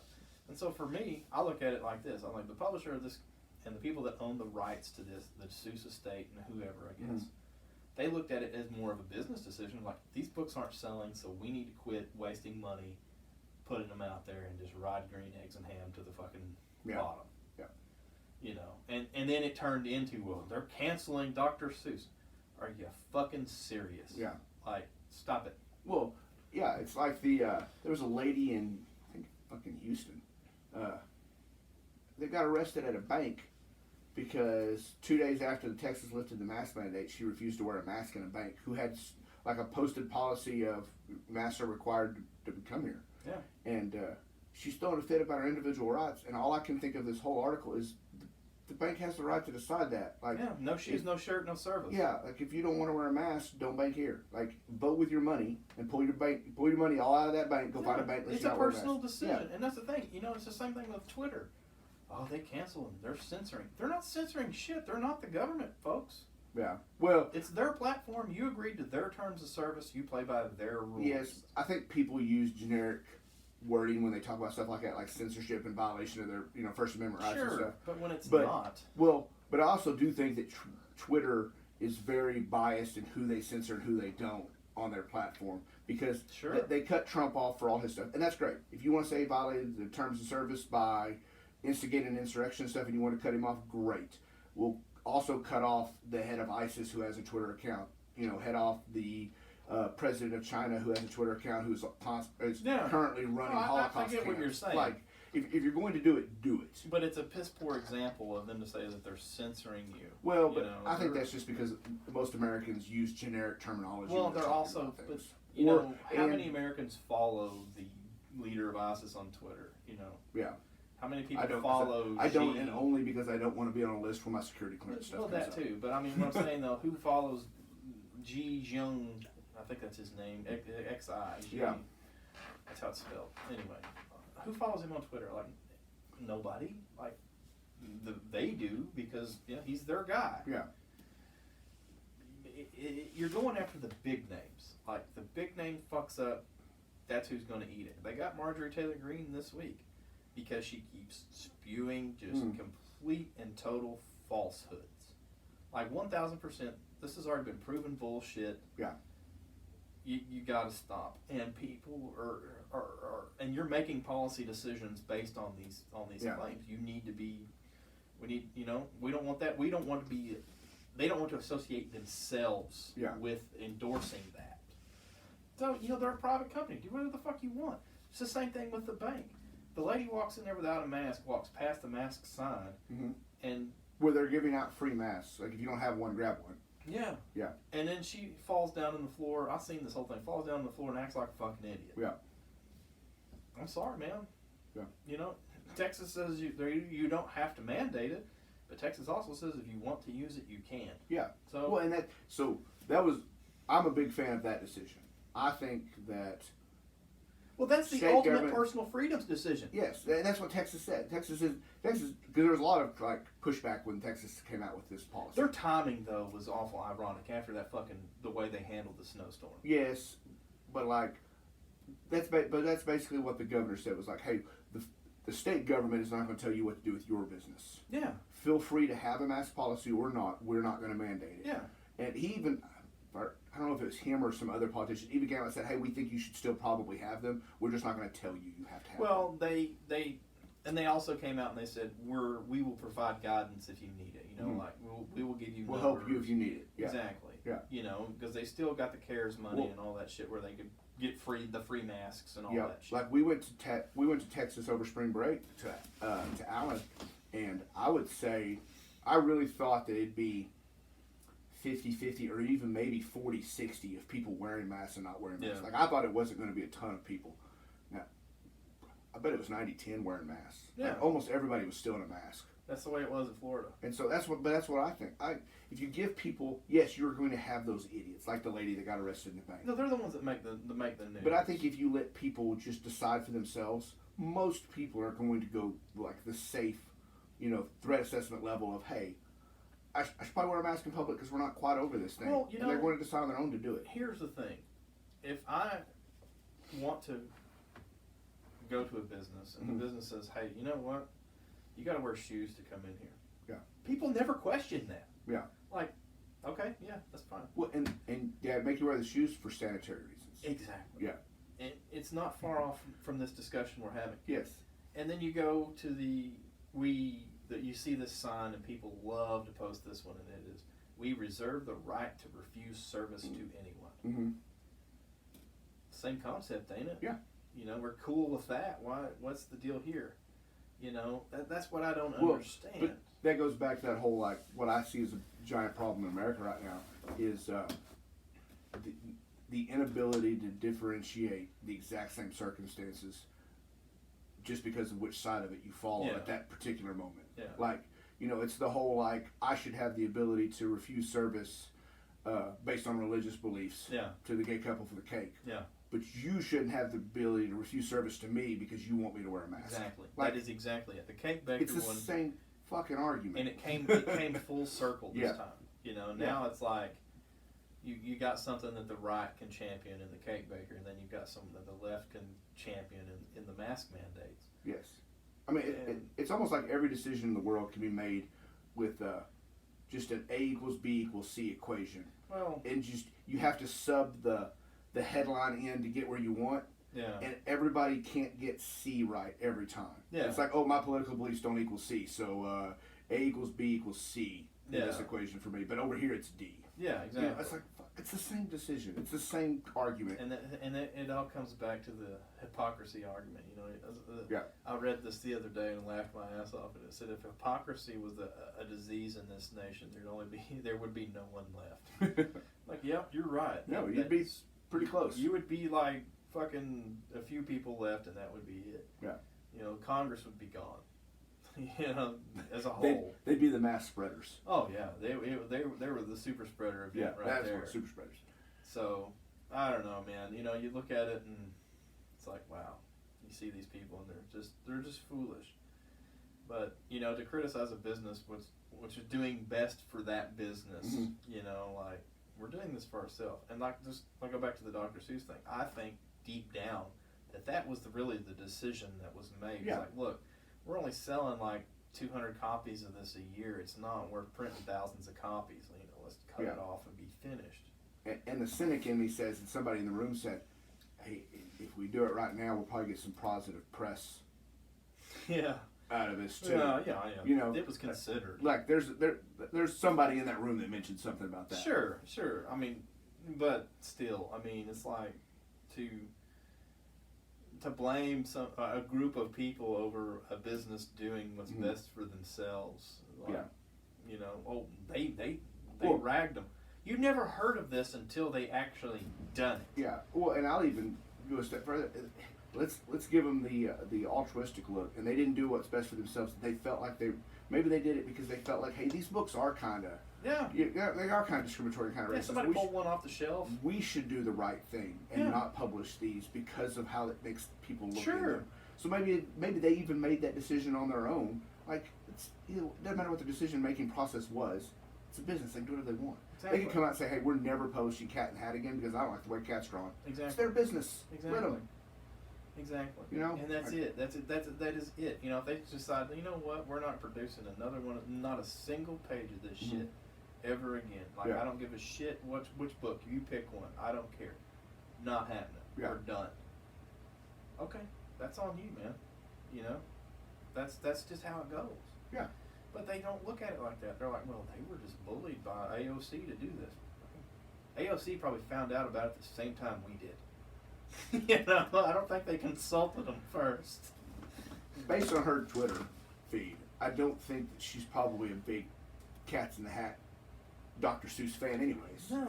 Like, she may have never, like, actually seen that they had some books out there that were, No, I mean, you know, like, maybe when she was a little kid. she's busy, like, arguing other nonsensical or sensical bullshit. But it doesn't have Exactly. anything to do with Dr. Seuss. But that's what I'm saying, though, is that's the picture that they're trying to paint. Yeah. It's like, man, they called Bernie Sanders before they did this, you know that, right? Like, Bernie told them, these 6 books gotta go. And, you know, and that's the picture that they're wanting to paint. They're like, that's how much power that these people have. Yeah. And then again, you're like, really? I mean, these people have this kind of power to get this stuff done, and this is the hill that they're dying on. Mm.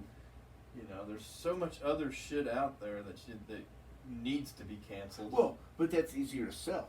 It's easier to sell. Because people hold it near and dear. It's an innocence thing. Like, Yeah. what's Dr. Seuss? It's so innocent. Yeah. Look at the pictures. It's Well, really not.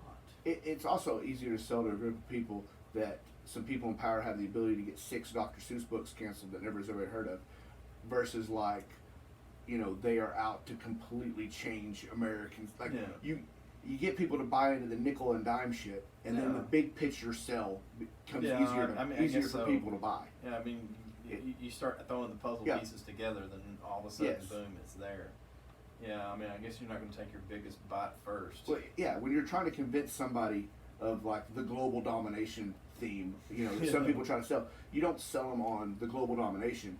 You sell them on the Dr. Seuss got canceled. You sell them on the Disney cartoons. Their way of life is slowly being whittled away based on all these little examples. Yeah. And then you sell them on your whole world is about to be dominated by these people, and people are like, "Holy shit, you're right." Yeah, the puzzle's starting to come together. Yeah, that's how you sell fear. Well, they've got it figured out. If fear was a business, man, they'd be billionaires. Mm-hmm. Ironically, they are. So there's that. Ah, so interesting conversation. So I say we ended on a lighter or possibly lighter note. I don't know, man. I'm gonna tell you this. I have dug deep on the well. You know, ever since you sent me this topic, I'm like, fuck. You know, it's hard. This was hard. It was very hard for me. So when I was reading about it and stuff like that, I learned an interesting fact. Did you know that, like, apparently there is like a actual like gene trait when it comes to like music causing goosebumps and chills. I did not. There are apparently like a more of a majority of humans that aren't affected in that way than there are that are affected in that way. I just figured like, hey, a song hits you, it hits you, you know. Yeah, I guess that's what I was basing this also. And the songs that I'm going to present aren't exactly. I mean, they're on my list of favorites, but they're like not my most favoritist ever.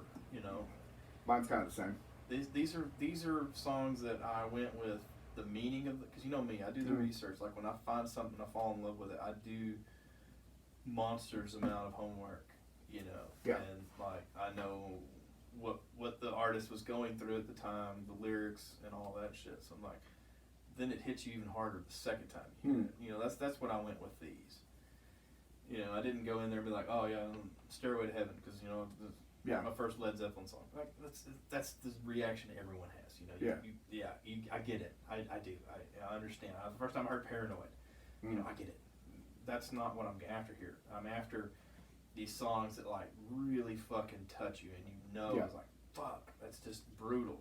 Where they come from and how they were written and how they affected the artist and stuff like that. So that's where my 5 came from. Mine is more of the affected me and emotional attachment I have to the song, and so when I hear it now, it causes. Like I probably couldn't tell you anything about like the artist's life and why he wrote this song or anything on that. It's just like I can remember when I heard this, like when this song was big and a part of my life, and so there's like an emotion. That's how it affected you. Yeah, so it's it's how it affected me. So now when I hear it, I'm like, oh yeah.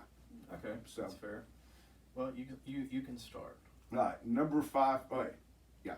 So I didn't put any orchestra or classical music. I this thing where like classical music like hits me, and well, the thing about, but it does because of like the emotion in the song and the musical instruments and stuff like that. And so I didn't include any of those because you could probably play a classical music song right now and it'll probably give me chill bumps. Like it's just that kind of style of music does it. That it's built differently. Well, you know, and plus they're not known for songs. It's the entire, like the symphony. You know, like Beethoven's 12th. You know, you're like, that's a whole collection. Yeah, and I think a lot of it too has to do with our generation in movies. They've used so much classical music and orchestra music and like action battle scenes. You have a reaction to that more than you do the actual music. Yeah, and so I think the music reminds me of stuff like that too. You know, like the good example of that is The Good, the Bad, and the Ugly, the Clint Eastwood. You know, the whole with the ecstasy of gold you hear a lot. You know, and or Rise of the Valkyries. Yeah, is always a big military movie. It's the fucking movies that you relate it to more than it is the music. You know, that's the way I would equate that. But yeah, I get that, and I agree to a point. Yeah, I'm like, yeah, but there are people out there that are like classical music, and they can, oh, this is Fur Elise by Beethoven, and da da da da da. You know, this, I get it. But see, I'm not a big classical music guy, so you'll see where mine's headed. Mine is all heavy music because that's what I'm into. Yeah. That's what I relate to. That's the bands I like. So that's where it goes. You know. So my number 5 is The Chain by Fleetwood Mac. Oh wow! See, I didn't go anything that old. Yeah. Oh yeah. Mine are. I've got 2 mostly recent. older. I got 2 recent. Do you? Ones. Oh yeah, I got 2 that are less than 2 years old. Yeah.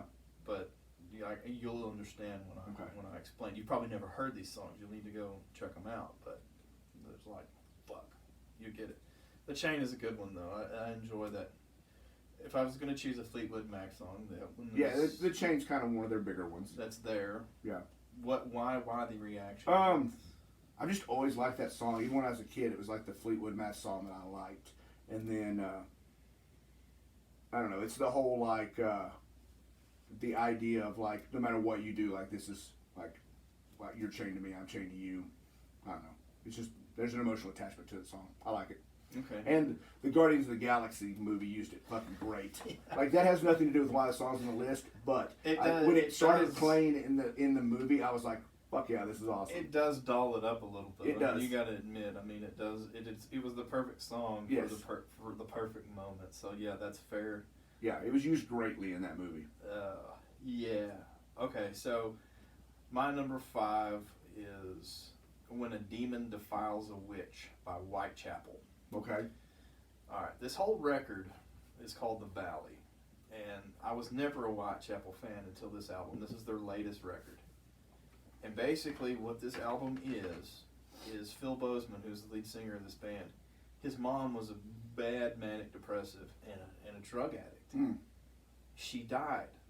He was going through her stuff and found these journals, and he wrote a lot of this record out of her journals. So the things that were going on in her head as a drug addict and a manic depressive come out in this song, When a Demon Defiles a Witch. Okay, when I first heard their song, it's the first or second song on the record. I mean, I was immediately attracted to it because the way that the clean vocals come in with the harsh vocal, with the growls and the screams and all that shit, that got me. And then I had to sit down and I'm like, why have I not checked this band out? Yeah. So immediately I went and downloaded all their records immediately. And then it was homework time. And that's when I found out, the emotion, the pain, the suffering that he was going through and that she was going through and the way that they poured it into that song. Phenomenal. And like I said, you get more goosebumps from it the second time because the first time draws you in. The first time you go, ooh, what the fuck is this? This is incredible. The sound, because that's what draws you to a music, is the sound. It is the sound. But then when you start digging into the meaning and the story behind it, oh wow. And then you hear it and then you start to feel like, this is where she was at this point. This is where he was as a kid and all that shit. So it was like, fucking legit. So When a Demon Defiles a Witch by Whitechapel. I've never heard that one. It's fucking amazing. Fucking amazing Well, song. I'd put that on my list. So my number 4 is Carry On My Wayward Son. Kansas. Yes. So, and the story behind this one's a pretty simple story. So there's a TV show called Supernatural. Sure. Came out in like 05. Yeah, It is a top. And just ended recently, right? They just played the final episode like 4 months ago. Okay, yeah. So it's been on 15 years, and it's a top 4 TV show movie for me. And so it's basically like the theme song of the show. Yeah. The first season, the final episode, the finale of the first season, when all the cliffhanger shit happens, as first seasons do. Yeah. Like this is the song that's playing, and it was a big hit. And so like every time they would do a lot of times they'd start the show with like a flashback, and it would say then, and it would, the story was linked to something else. Mm-hmm. And this is the song that would play during the flashbacks. It played over the season finale of basically every season. It's kind of a theme song. So every time I hear it, like there's the emotional attachment to the show and stuff like that for me. So that one's pretty simple to explain. Yeah, and that's the thing too. When you hear those sounds, it's like they talk about smells, familiar smells that bring you back.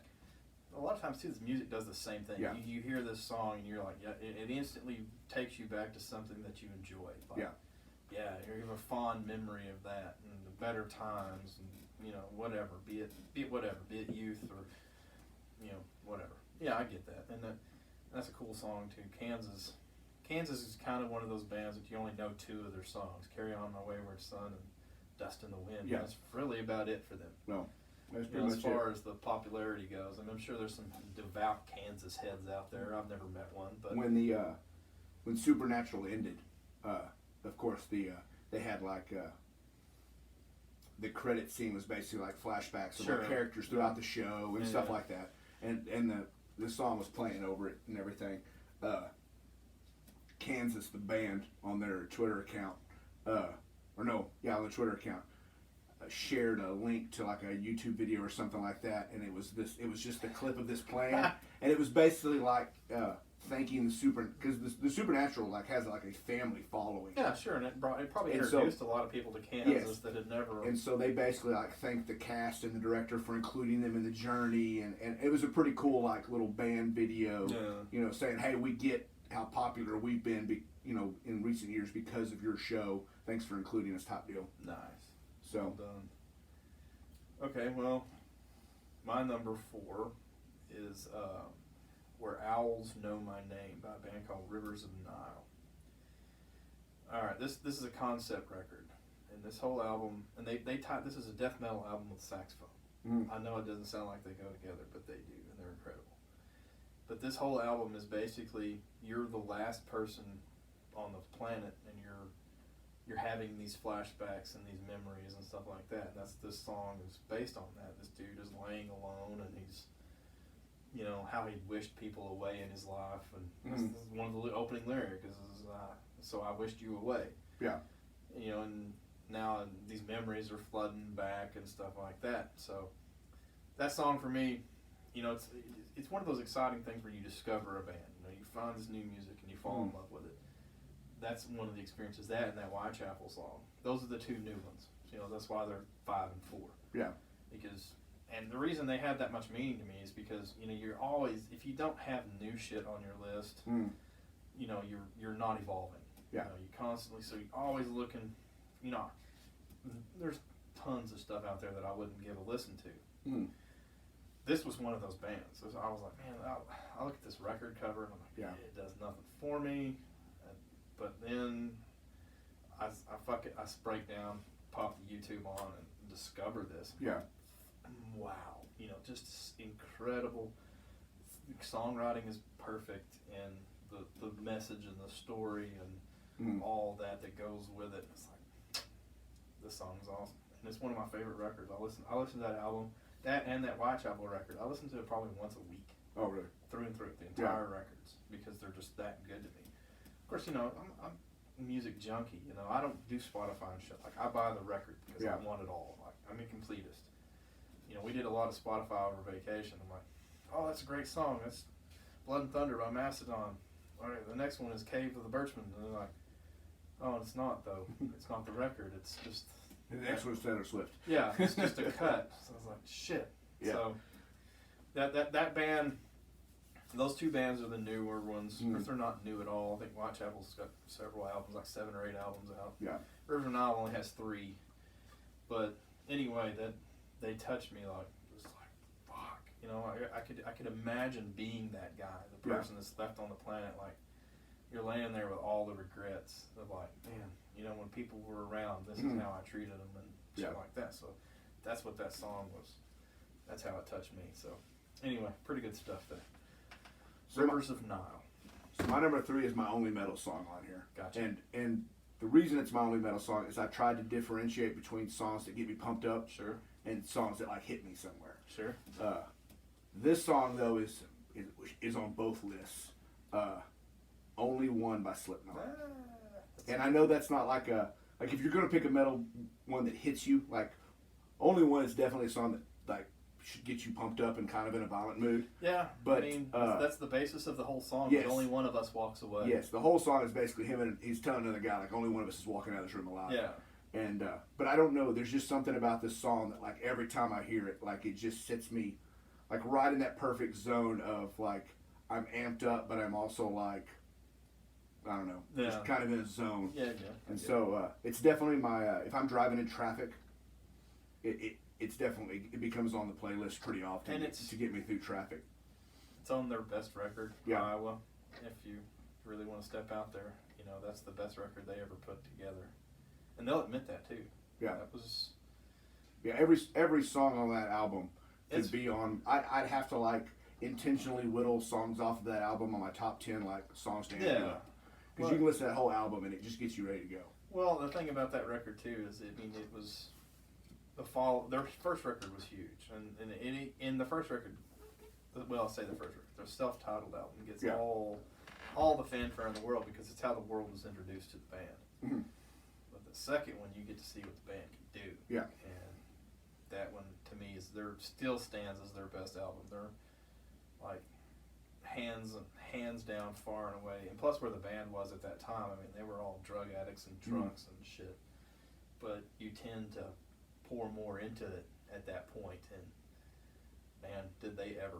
And you know, a lot of those bands too. You come out, you have the pressure of that first killer record, and you're like, how you gonna follow that shit up? You know, they did it. They put their money where their mouth was. And and on those first records, a lot of times you have to kind of take into account, okay, this is the song I love, but this is a song I think I can get played a lot more. Yeah. We need the breakout hit to put out the art. And here's the thing too with first records, and especially bands like that, they've had their entire lives to write that album. They didn't have a cycle. They had their entire lives. This is the best that they had. This is what got them discovered. And so it's hard to follow that up. You find out who your real artists are. You know, you get dudes or bands with 7, 8, 10 records, and their best record happens to be in the middle. That's very rare. Like Rush, I would put in that category. Machine Head, you know, everything Machine Head had done before the Blackening and after has sucked. That one record was just there, but it was in the dead center of their careers. And you know, you don't get that very often. And you also don't get that very often with the second record being their best. You know, Korn's a great example of this. Their first album, phenomenal. Life is Peachy Mm-hmm. is by far probably their worst record, I think. Yeah. I think there's only there's 2 or 3 songs I like on that album, but But you don't go and you don't throw that record on and be like, oh yeah, going back to that. You always go to that first one because that first one is there. It's all there. Either that or maybe Follow the Leader. Follow the Leader's probably actually my favorite. Well, because that's when everybody kind of fell in love with them. I mean, that's when they got enormously. And that's popular. what I was going to say. That's the one I got introduced with. Yeah. So for me, that is their first record. Yeah, that's the first one I heard. A lot of people will relate to that. Yeah. You know, that's I never heard of them, Metallica before the Black Album. Mm. Well, you know, those first 4 records are where it's at. You know, that's Metallica. It's not the Black Album or anything since. It's those 4 records. Yeah. But you know, the Black Album is still the highest selling record today. Mm-hmm. That's why. It's because people got introduced to it. It was popular. Yeah. You know, Follow the Leader was the first time I ever remember hearing him on the radio. Yeah. You know, you didn't hear him on the radio because you didn't hear him on Main Street Radio. I think it was Freak on a Leash was the one. And you know, and it's amazing about Slipknot. They didn't have radio play. They didn't need it. You know. The only song I can ever remember hearing on the radio Wait and Bleed. was Wait and Bleed. That's it. Like everything else, record. everything else is Nothing. Is borrowing CDs or cassette tapes off of you, or then buying them on my own. Well, and Napster. Yeah. Downloading the shit out of the stuff off Napster. You know, and that's how that was. So, okay, well, my number 3 is a metal song as well. All these, you're going to see a trend. These are all metal songs. My number 3 is a song called 512 by a band called Lamb of God. Mm-hmm. 512 has significance to the lead singer. He was on trial in the Czech Republic for murder. This kid got up on stage and they pretty much bounced him off stage and hit his head and he died.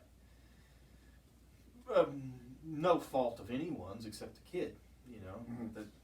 But anyway, 512, the significance of that is that was the cell block that he was held in. Because he was in a Czech prison for the entirety of his trial, plus some time leading up to it.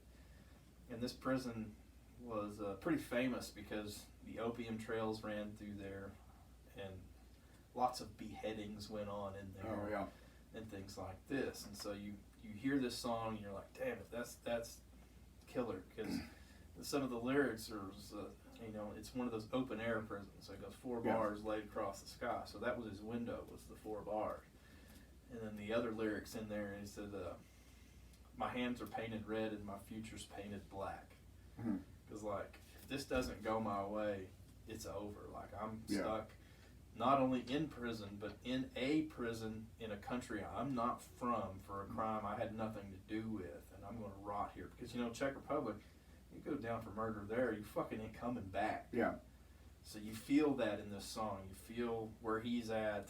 You hear it. It's like, fuck. And it's a good fucking song on top of that. Lamb of God is a phenomenal band. They're one of my all-time favorites. This was on the Sturm and Drag record. Basically, that entire album he wrote in prison. The lyrics for it, anyway. And of course, the band. You got to imagine where the band stood at that time. They're stuck in the United States with no singer and no songwriter, and they're like, you know, what the fuck are we going to do? I'm not saying that the other dudes don't write the songs, but you know, Randy Bly is the kind of the cog that keeps things going, and so, and as a fan, for me, it was like, holy shit, this could be really the fucking end, you know. And so I have an emotional attachment to that because like I said, Lamb of God is one of my all-time favorite bands, and that song is probably, I don't know, I have a hard time differentiating it as my all-time favorite. Yeah. But it's close. Yeah. You know. But that song, every time I hear it, I stop. Stop everything I'm doing and just listen to the word for word because it takes you to the feelings that he had, you know, of uncertainty and of fear and anxiety and all that shit. So it turned out primo stuff. So there you go. Mine have been kind of dark, all of them. Well, but those are like, to me, the songs that really stick with you that cause like an emotional deal. They're typically like dark songs or sad songs or you know something like that because those are realistically in humans, those are the strongest emotions we're capable of. And so like those to me, those are the songs that you get attached to, or you get attached to a happy song for a dark reason. You know? So my number 2 is Simple Man And Leonard Skinner. it is, and it is because every time I hear it, it reminds me of conversations with my mom. Yeah. And so I have an emotional attachment with that. Because, like, I can remember growing up that, like, and I tell people this anytime I talk about my parents. My dad taught me how to be a good human being. My mom taught me how to be a good man.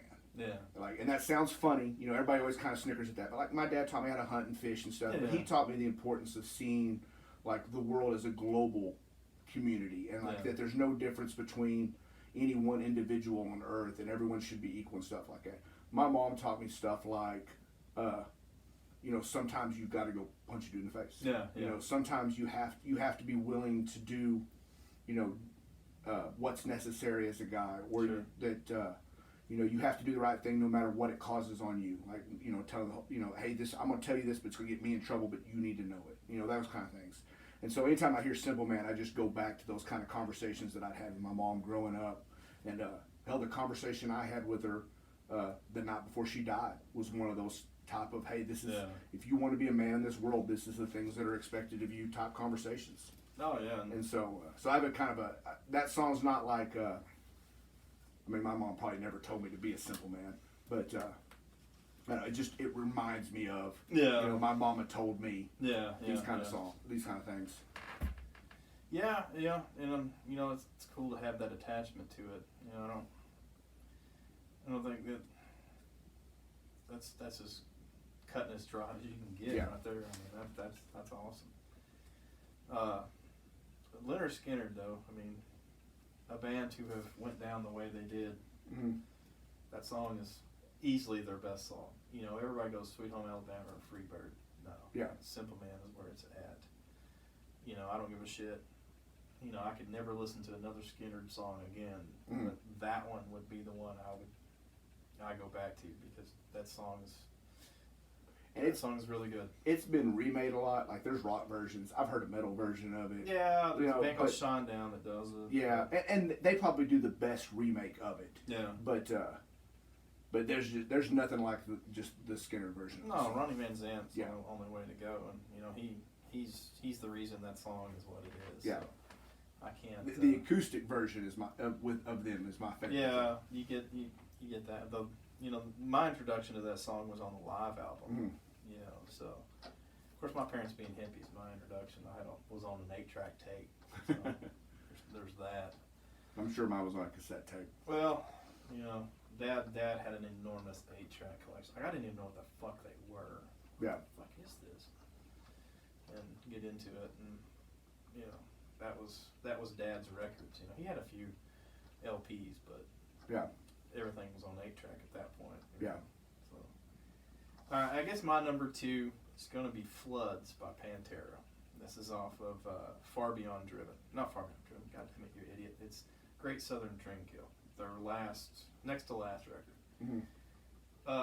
The way it was recorded was the band wasn't getting along at all. Of course, no one knew that. You know, the band themselves were in Dallas, and the lead singer Phil Anselmo was in New Orleans, and so it was recorded in 2 different places. And the way it comes together, the sound of it, the guitar solos in it are pure dime. You know, and I have a huge. He was such a part of my musical taste. Daryl Abbott, guitars for Pantera. Such a huge influence on my taste in music. You hear in that song how great of a guitarist he is. There's two or three really good guitar solos. I'm gonna go with I think they're 2, the big ones, and then there's one at the end that's like just him playing. There's no effects over it or anything like that. It's just an old, and you get to hear, you know, how talented he really was. And so that song always takes me back to, like, this is my birth as a metalhead, is hearing this song. And it's really close. It should be my number 1. It's on par with my number 1. Like, they're right here, you know. So, but yeah, that song is just, you know, it's off my favorite Pantera record. In my mind, their best record, and you know, it's just kind of the birth. It's the first song you've mentioned that I immediately knew who it was. Yeah, like when you said the song name, I was like, oh, I know this song. yeah. Well, you know, they're they were a big deal back in the day. You know, they're the I have song lyrics tattooed on my stomach. You know, that's how much into this band I am. So. Yeah. But yeah, that song for me was like, yeah, this is why I love this band. You know, it wasn't my introduction to them. Mm-hmm. You know, I listened to them a ton before. Yeah. But that song I always go back like, yes, this is why I love this band, and it's that song. So Yeah. there it is. So my number one's kind of a cop out. I tried. It is. I tried really hard not to put it on the list because I just know how it's going to sound when I say it out loud. But given the criteria that I set forth of just chill bump inducing songs, I could not put it number one, even though I spent probably 8 hours yesterday trying to talk myself out of putting it on the list altogether. The national anthem. Oh Like, man, I didn't see that coming. That song plays, and I'm just immediately. Francis Scott Key was a one-hit wonder. And it is a. Well, and I'm talking like when I say the national anthem, I don't just mean the song. Like I mean when it's sung, and when it's sung like in the classical, just straightforward powerhouse voice. Yeah. None of the craziness added to it. None of that kind of stuff. But yeah, like if that song plays and it's by somebody who can sing and they put their voice into the song, but they don't put all the craziness into it. You know that's one of the songs though that can get ruined by someone. Like you've seen several All-Star Game performances. Oh my God. Nothing pisses me off faster than the person that like changes the song completely. Who was the one? It was I think it was the NBA game because like maybe 2 years ago, every player they flashed to had this like blank look on their face, like what the fuck is this? I think I remember what game or what it was. It was an NBA All-Star game, and I can't remember who sang it, but I mean it was fucking painful. Yeah. I didn't see the game. I just saw the ESPN the Twitterverse reaction afterwards. Yeah. And these dudes all look like deer in the headlights. Like, oh my God, they're going to film us, and this is going to be seen forever. Yeah, it was a female R&B artist, and I don't remember her name because I wouldn't have known her had somebody just told me her name. It was somebody I had no idea. But I watched the YouTube video of it, and she butchered it. Oh like, yeah, it was bad. I want Whitney Houston. Yeah, like I want the just classical, powerful voice, sing it straight through, hold the note at the end if you want, but like they did what Eric Church and somebody did this year at the Super Bowl. Yeah, that was. And they took turns in different parts, and It doesn't work. But yeah, if it's just sung, it's gotta be sung. Like it can't just be the music. But if it's sung pure, like it immediately chill bumps the entire body, everything gets stirring, like it just does it for me. You mentioned the one that really hit it the best, and that was Whitney Houston. Yeah. And that was at a Super Bowl. Mm-hmm. I can't think of one that comes close to that. Like, I'm sitting here trying to go back, play it back, and nobody put the emotion, the feeling, the sound that she did into it. Like, well, she didn't change the song. She just sang it. Yeah, but using Whitney Houston, Whitney Houston's voice. Yeah, it was something though that was just. It was just that was the simplicity of it is what made it so. There was a student at the school, a college girl, that sang it 4 or 5 years ago for a college football game. Yeah, and it was amazing. Yeah. I didn't see the game. I saw the video of it later. Well, those are the ones you don't see. Yes, and that happens probably all the time. She was on par. I don't know if she can sing any other song in the world, but she was on par with the Whitney Houston. Yeah. See, that kind of gets lost. You don't think about that, but that gets that's played everywhere. Well, I can remember like in high school, we never did it because we didn't have anybody in our school to sing. Or would sing in front of the group, but ours we'd was always overdubbed. I thought we'd always go to we only had to play the music. Yeah. And but we'd go to other schools and they'd have like a choir kid sing it, and I'd be on the bench like fucking chill bumps. Yeah. It's just I couldn't talk. I tried and tried. Well, I could not talk myself that's out of it. fair. I mean, because also the emotion that gets tied to that. It's always before a big game. You always see it. World Series, be it World Series, be it Super Bowl, be it college football national championship, basketball games, anything, any sporting event. Yeah. that you ever have any emotional attachment to, that song gets played at it. Maybe that and Welcome to the Jungle. Yeah. That's really about it, you know? And so, yeah, I mean, there's so many memories that can be tied to that. And then also, like, being played, I think maybe the only older song that you could equate to it, and maybe for a different reason, would be like Taps. Like at a government funeral or a military funeral or some shit like that. You know, you immediately hear that and you know what's up. So Taps was one of the ones that I had floating around out there, and I lumped that in with the instrumental musical. Well, see, I never orchestra. considered those two songs. Of course, you know, I looked at it from a different standpoint too. Yeah. But I mean, there's so many memories that are tied to those. To that, the Star Spangled Banner especially. I mean, and good memories and bad memories. I mean, you know, depending on which side of the fence you want to be on, you know, like, you know, if your team loses or whatever or something like that, or, you know, whatever. But, you know, that it happens before everything. So, yeah, I mean, that. Well, and one of the things I like about it is art is, you know, being in the service and stuff, is I always thought it was kind of cool that our national anthem is basically a giant song about giving the British the middle finger. Yeah, pretty like, much. It's basically a giant FU song. Yeah, that's the only one, 'cause, like, you're not getting that from O Canada. Yeah. See, I didn't even consider that. Now I feel like I should hit, but but it's also kind of one of those songs where it's like, well, if you're gonna list songs that have like people and chill bumps and stuff, like that's just like, to me, it's so much of an automatic that you almost can't count it. Yeah. You know.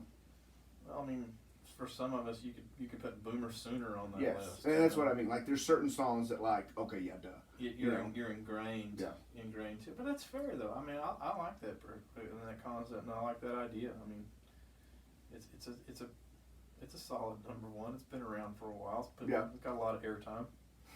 So, I mean, you can't go wrong there. And like I said, the positive memories that are tied to it. Yeah. You know, be it high school sports, be it professional sports or whatever. Well, and now I kind of feel like an idiot because you bring up high school sports and you mentioned not Back in Black. You mentioned. Did you mention Welcome to the Jungle. Welcome to the Jungle is what you said. So now I almost kind of want to replace the chain with Thunderstruck. Thunderstruck is because a big one. We ran out to Thunderstruck a lot in high school basketball games, and so every time I hear that, like, that's what triggers in my mind. Well, see, that's the thing. That's the problem with the short list. Yes. But the thing is, if we expand the list, we would have a 7-hour podcast. Yes. You know, because I could go forever, and that's why this was so hard for me, because I had on my list, I don't know how many. Like, I started back with Beach Boys songs and moved up to like today. Yeah. And then I had like, well, you got to narrow it down. You got to make it you. You got to mold it into you. So that's where that came. So I'm really interested to hear what song I've never heard of that's your number one. Oh, you've heard the song. Okay. I'm sure. I would hope. It's "Hallowed Be Thy Name" by Iron Maiden. Oh, okay. Yep.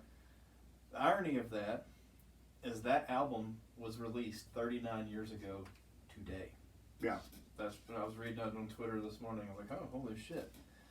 That was the last song on Number of the Beast by Iron Maiden, which is my favorite Iron Maiden record. It was my introduction to that band. That band to me is, you know, the greatest. The influence that they have on the kind of music that I listen to. I mean, Black Sabbath created it. I'm not gonna lie, you know, they were huge too. But if you go and you listen to artists and they're like, yeah, Maiden done it for me. And so, you know, Maiden is huge. And that song in itself, see, that record was the first time Bruce Dickinson sang for him. So that was big. And then, of course, that song is the biggest song on the album. You know, it's like 7 minutes long, and it's been covered and done and redone. And the first time I saw that song live was in 2016 in Tulsa. And fuck, like, man, it just takes, it's like, Jesus. Now I know why I follow this band as hard and as heavy as I do. Like, I have the physical copy of every album they've done. All of it. I try to go to every concert I can. You know, of course I've only been to 2, but 9 times out of 10 they don't come here. Yeah. You know, because they only make one stop. Like when I went and seen them in 2016, it wasn't a North American tour; it was a world tour. Mhm. They made 3 stops in the U.S. and you have to fight for tickets. I just lucked out, and got 2. Yeah. So, but anyway, Iron Maiden has influenced every band that I've ever mentioned, and on this, you know, the Iron Maiden is the common denominator. And I was pretty late to the party on them because you know, they're just kind of an old rock group, you know. Mhm. The older you get, the more you appreciate them. And I'm not gonna lie that they're easily like my favorite band out there. Like they're it for me as far as like classic bands go and bands that have influence. They are it, like all the way through. And that song in particular, the way Bruce sings it, you know, "Hallowed Be Thy Name" basically is talking. If you've never heard it, you need to go get this from YouTube. Basically, it's a dude who's awaiting execution, and he's sitting in his. Mhm. It's the thoughts that are going through his head as he's awaiting to be executed on a public square. Yeah. And so, and they capture it beautifully. And then, you know, the guitar solos in it are great. It's just a very well put together song and by an incredible band. So yeah, that's my number one for me. I hear that song, everything else stops. Yeah. Turning everything else off, just let that son of a bitch take you over, because it's that good. So anyway, that's it. That's my number one. Yep. Pretty generic, I guess, but I love the Maiden. Yeah. Well, Uh, I think that's a good way to end it. I think it's Gives everybody listening to the whole thing some songs to go check out now. yeah. Go ahead and get you some So, culture. yep.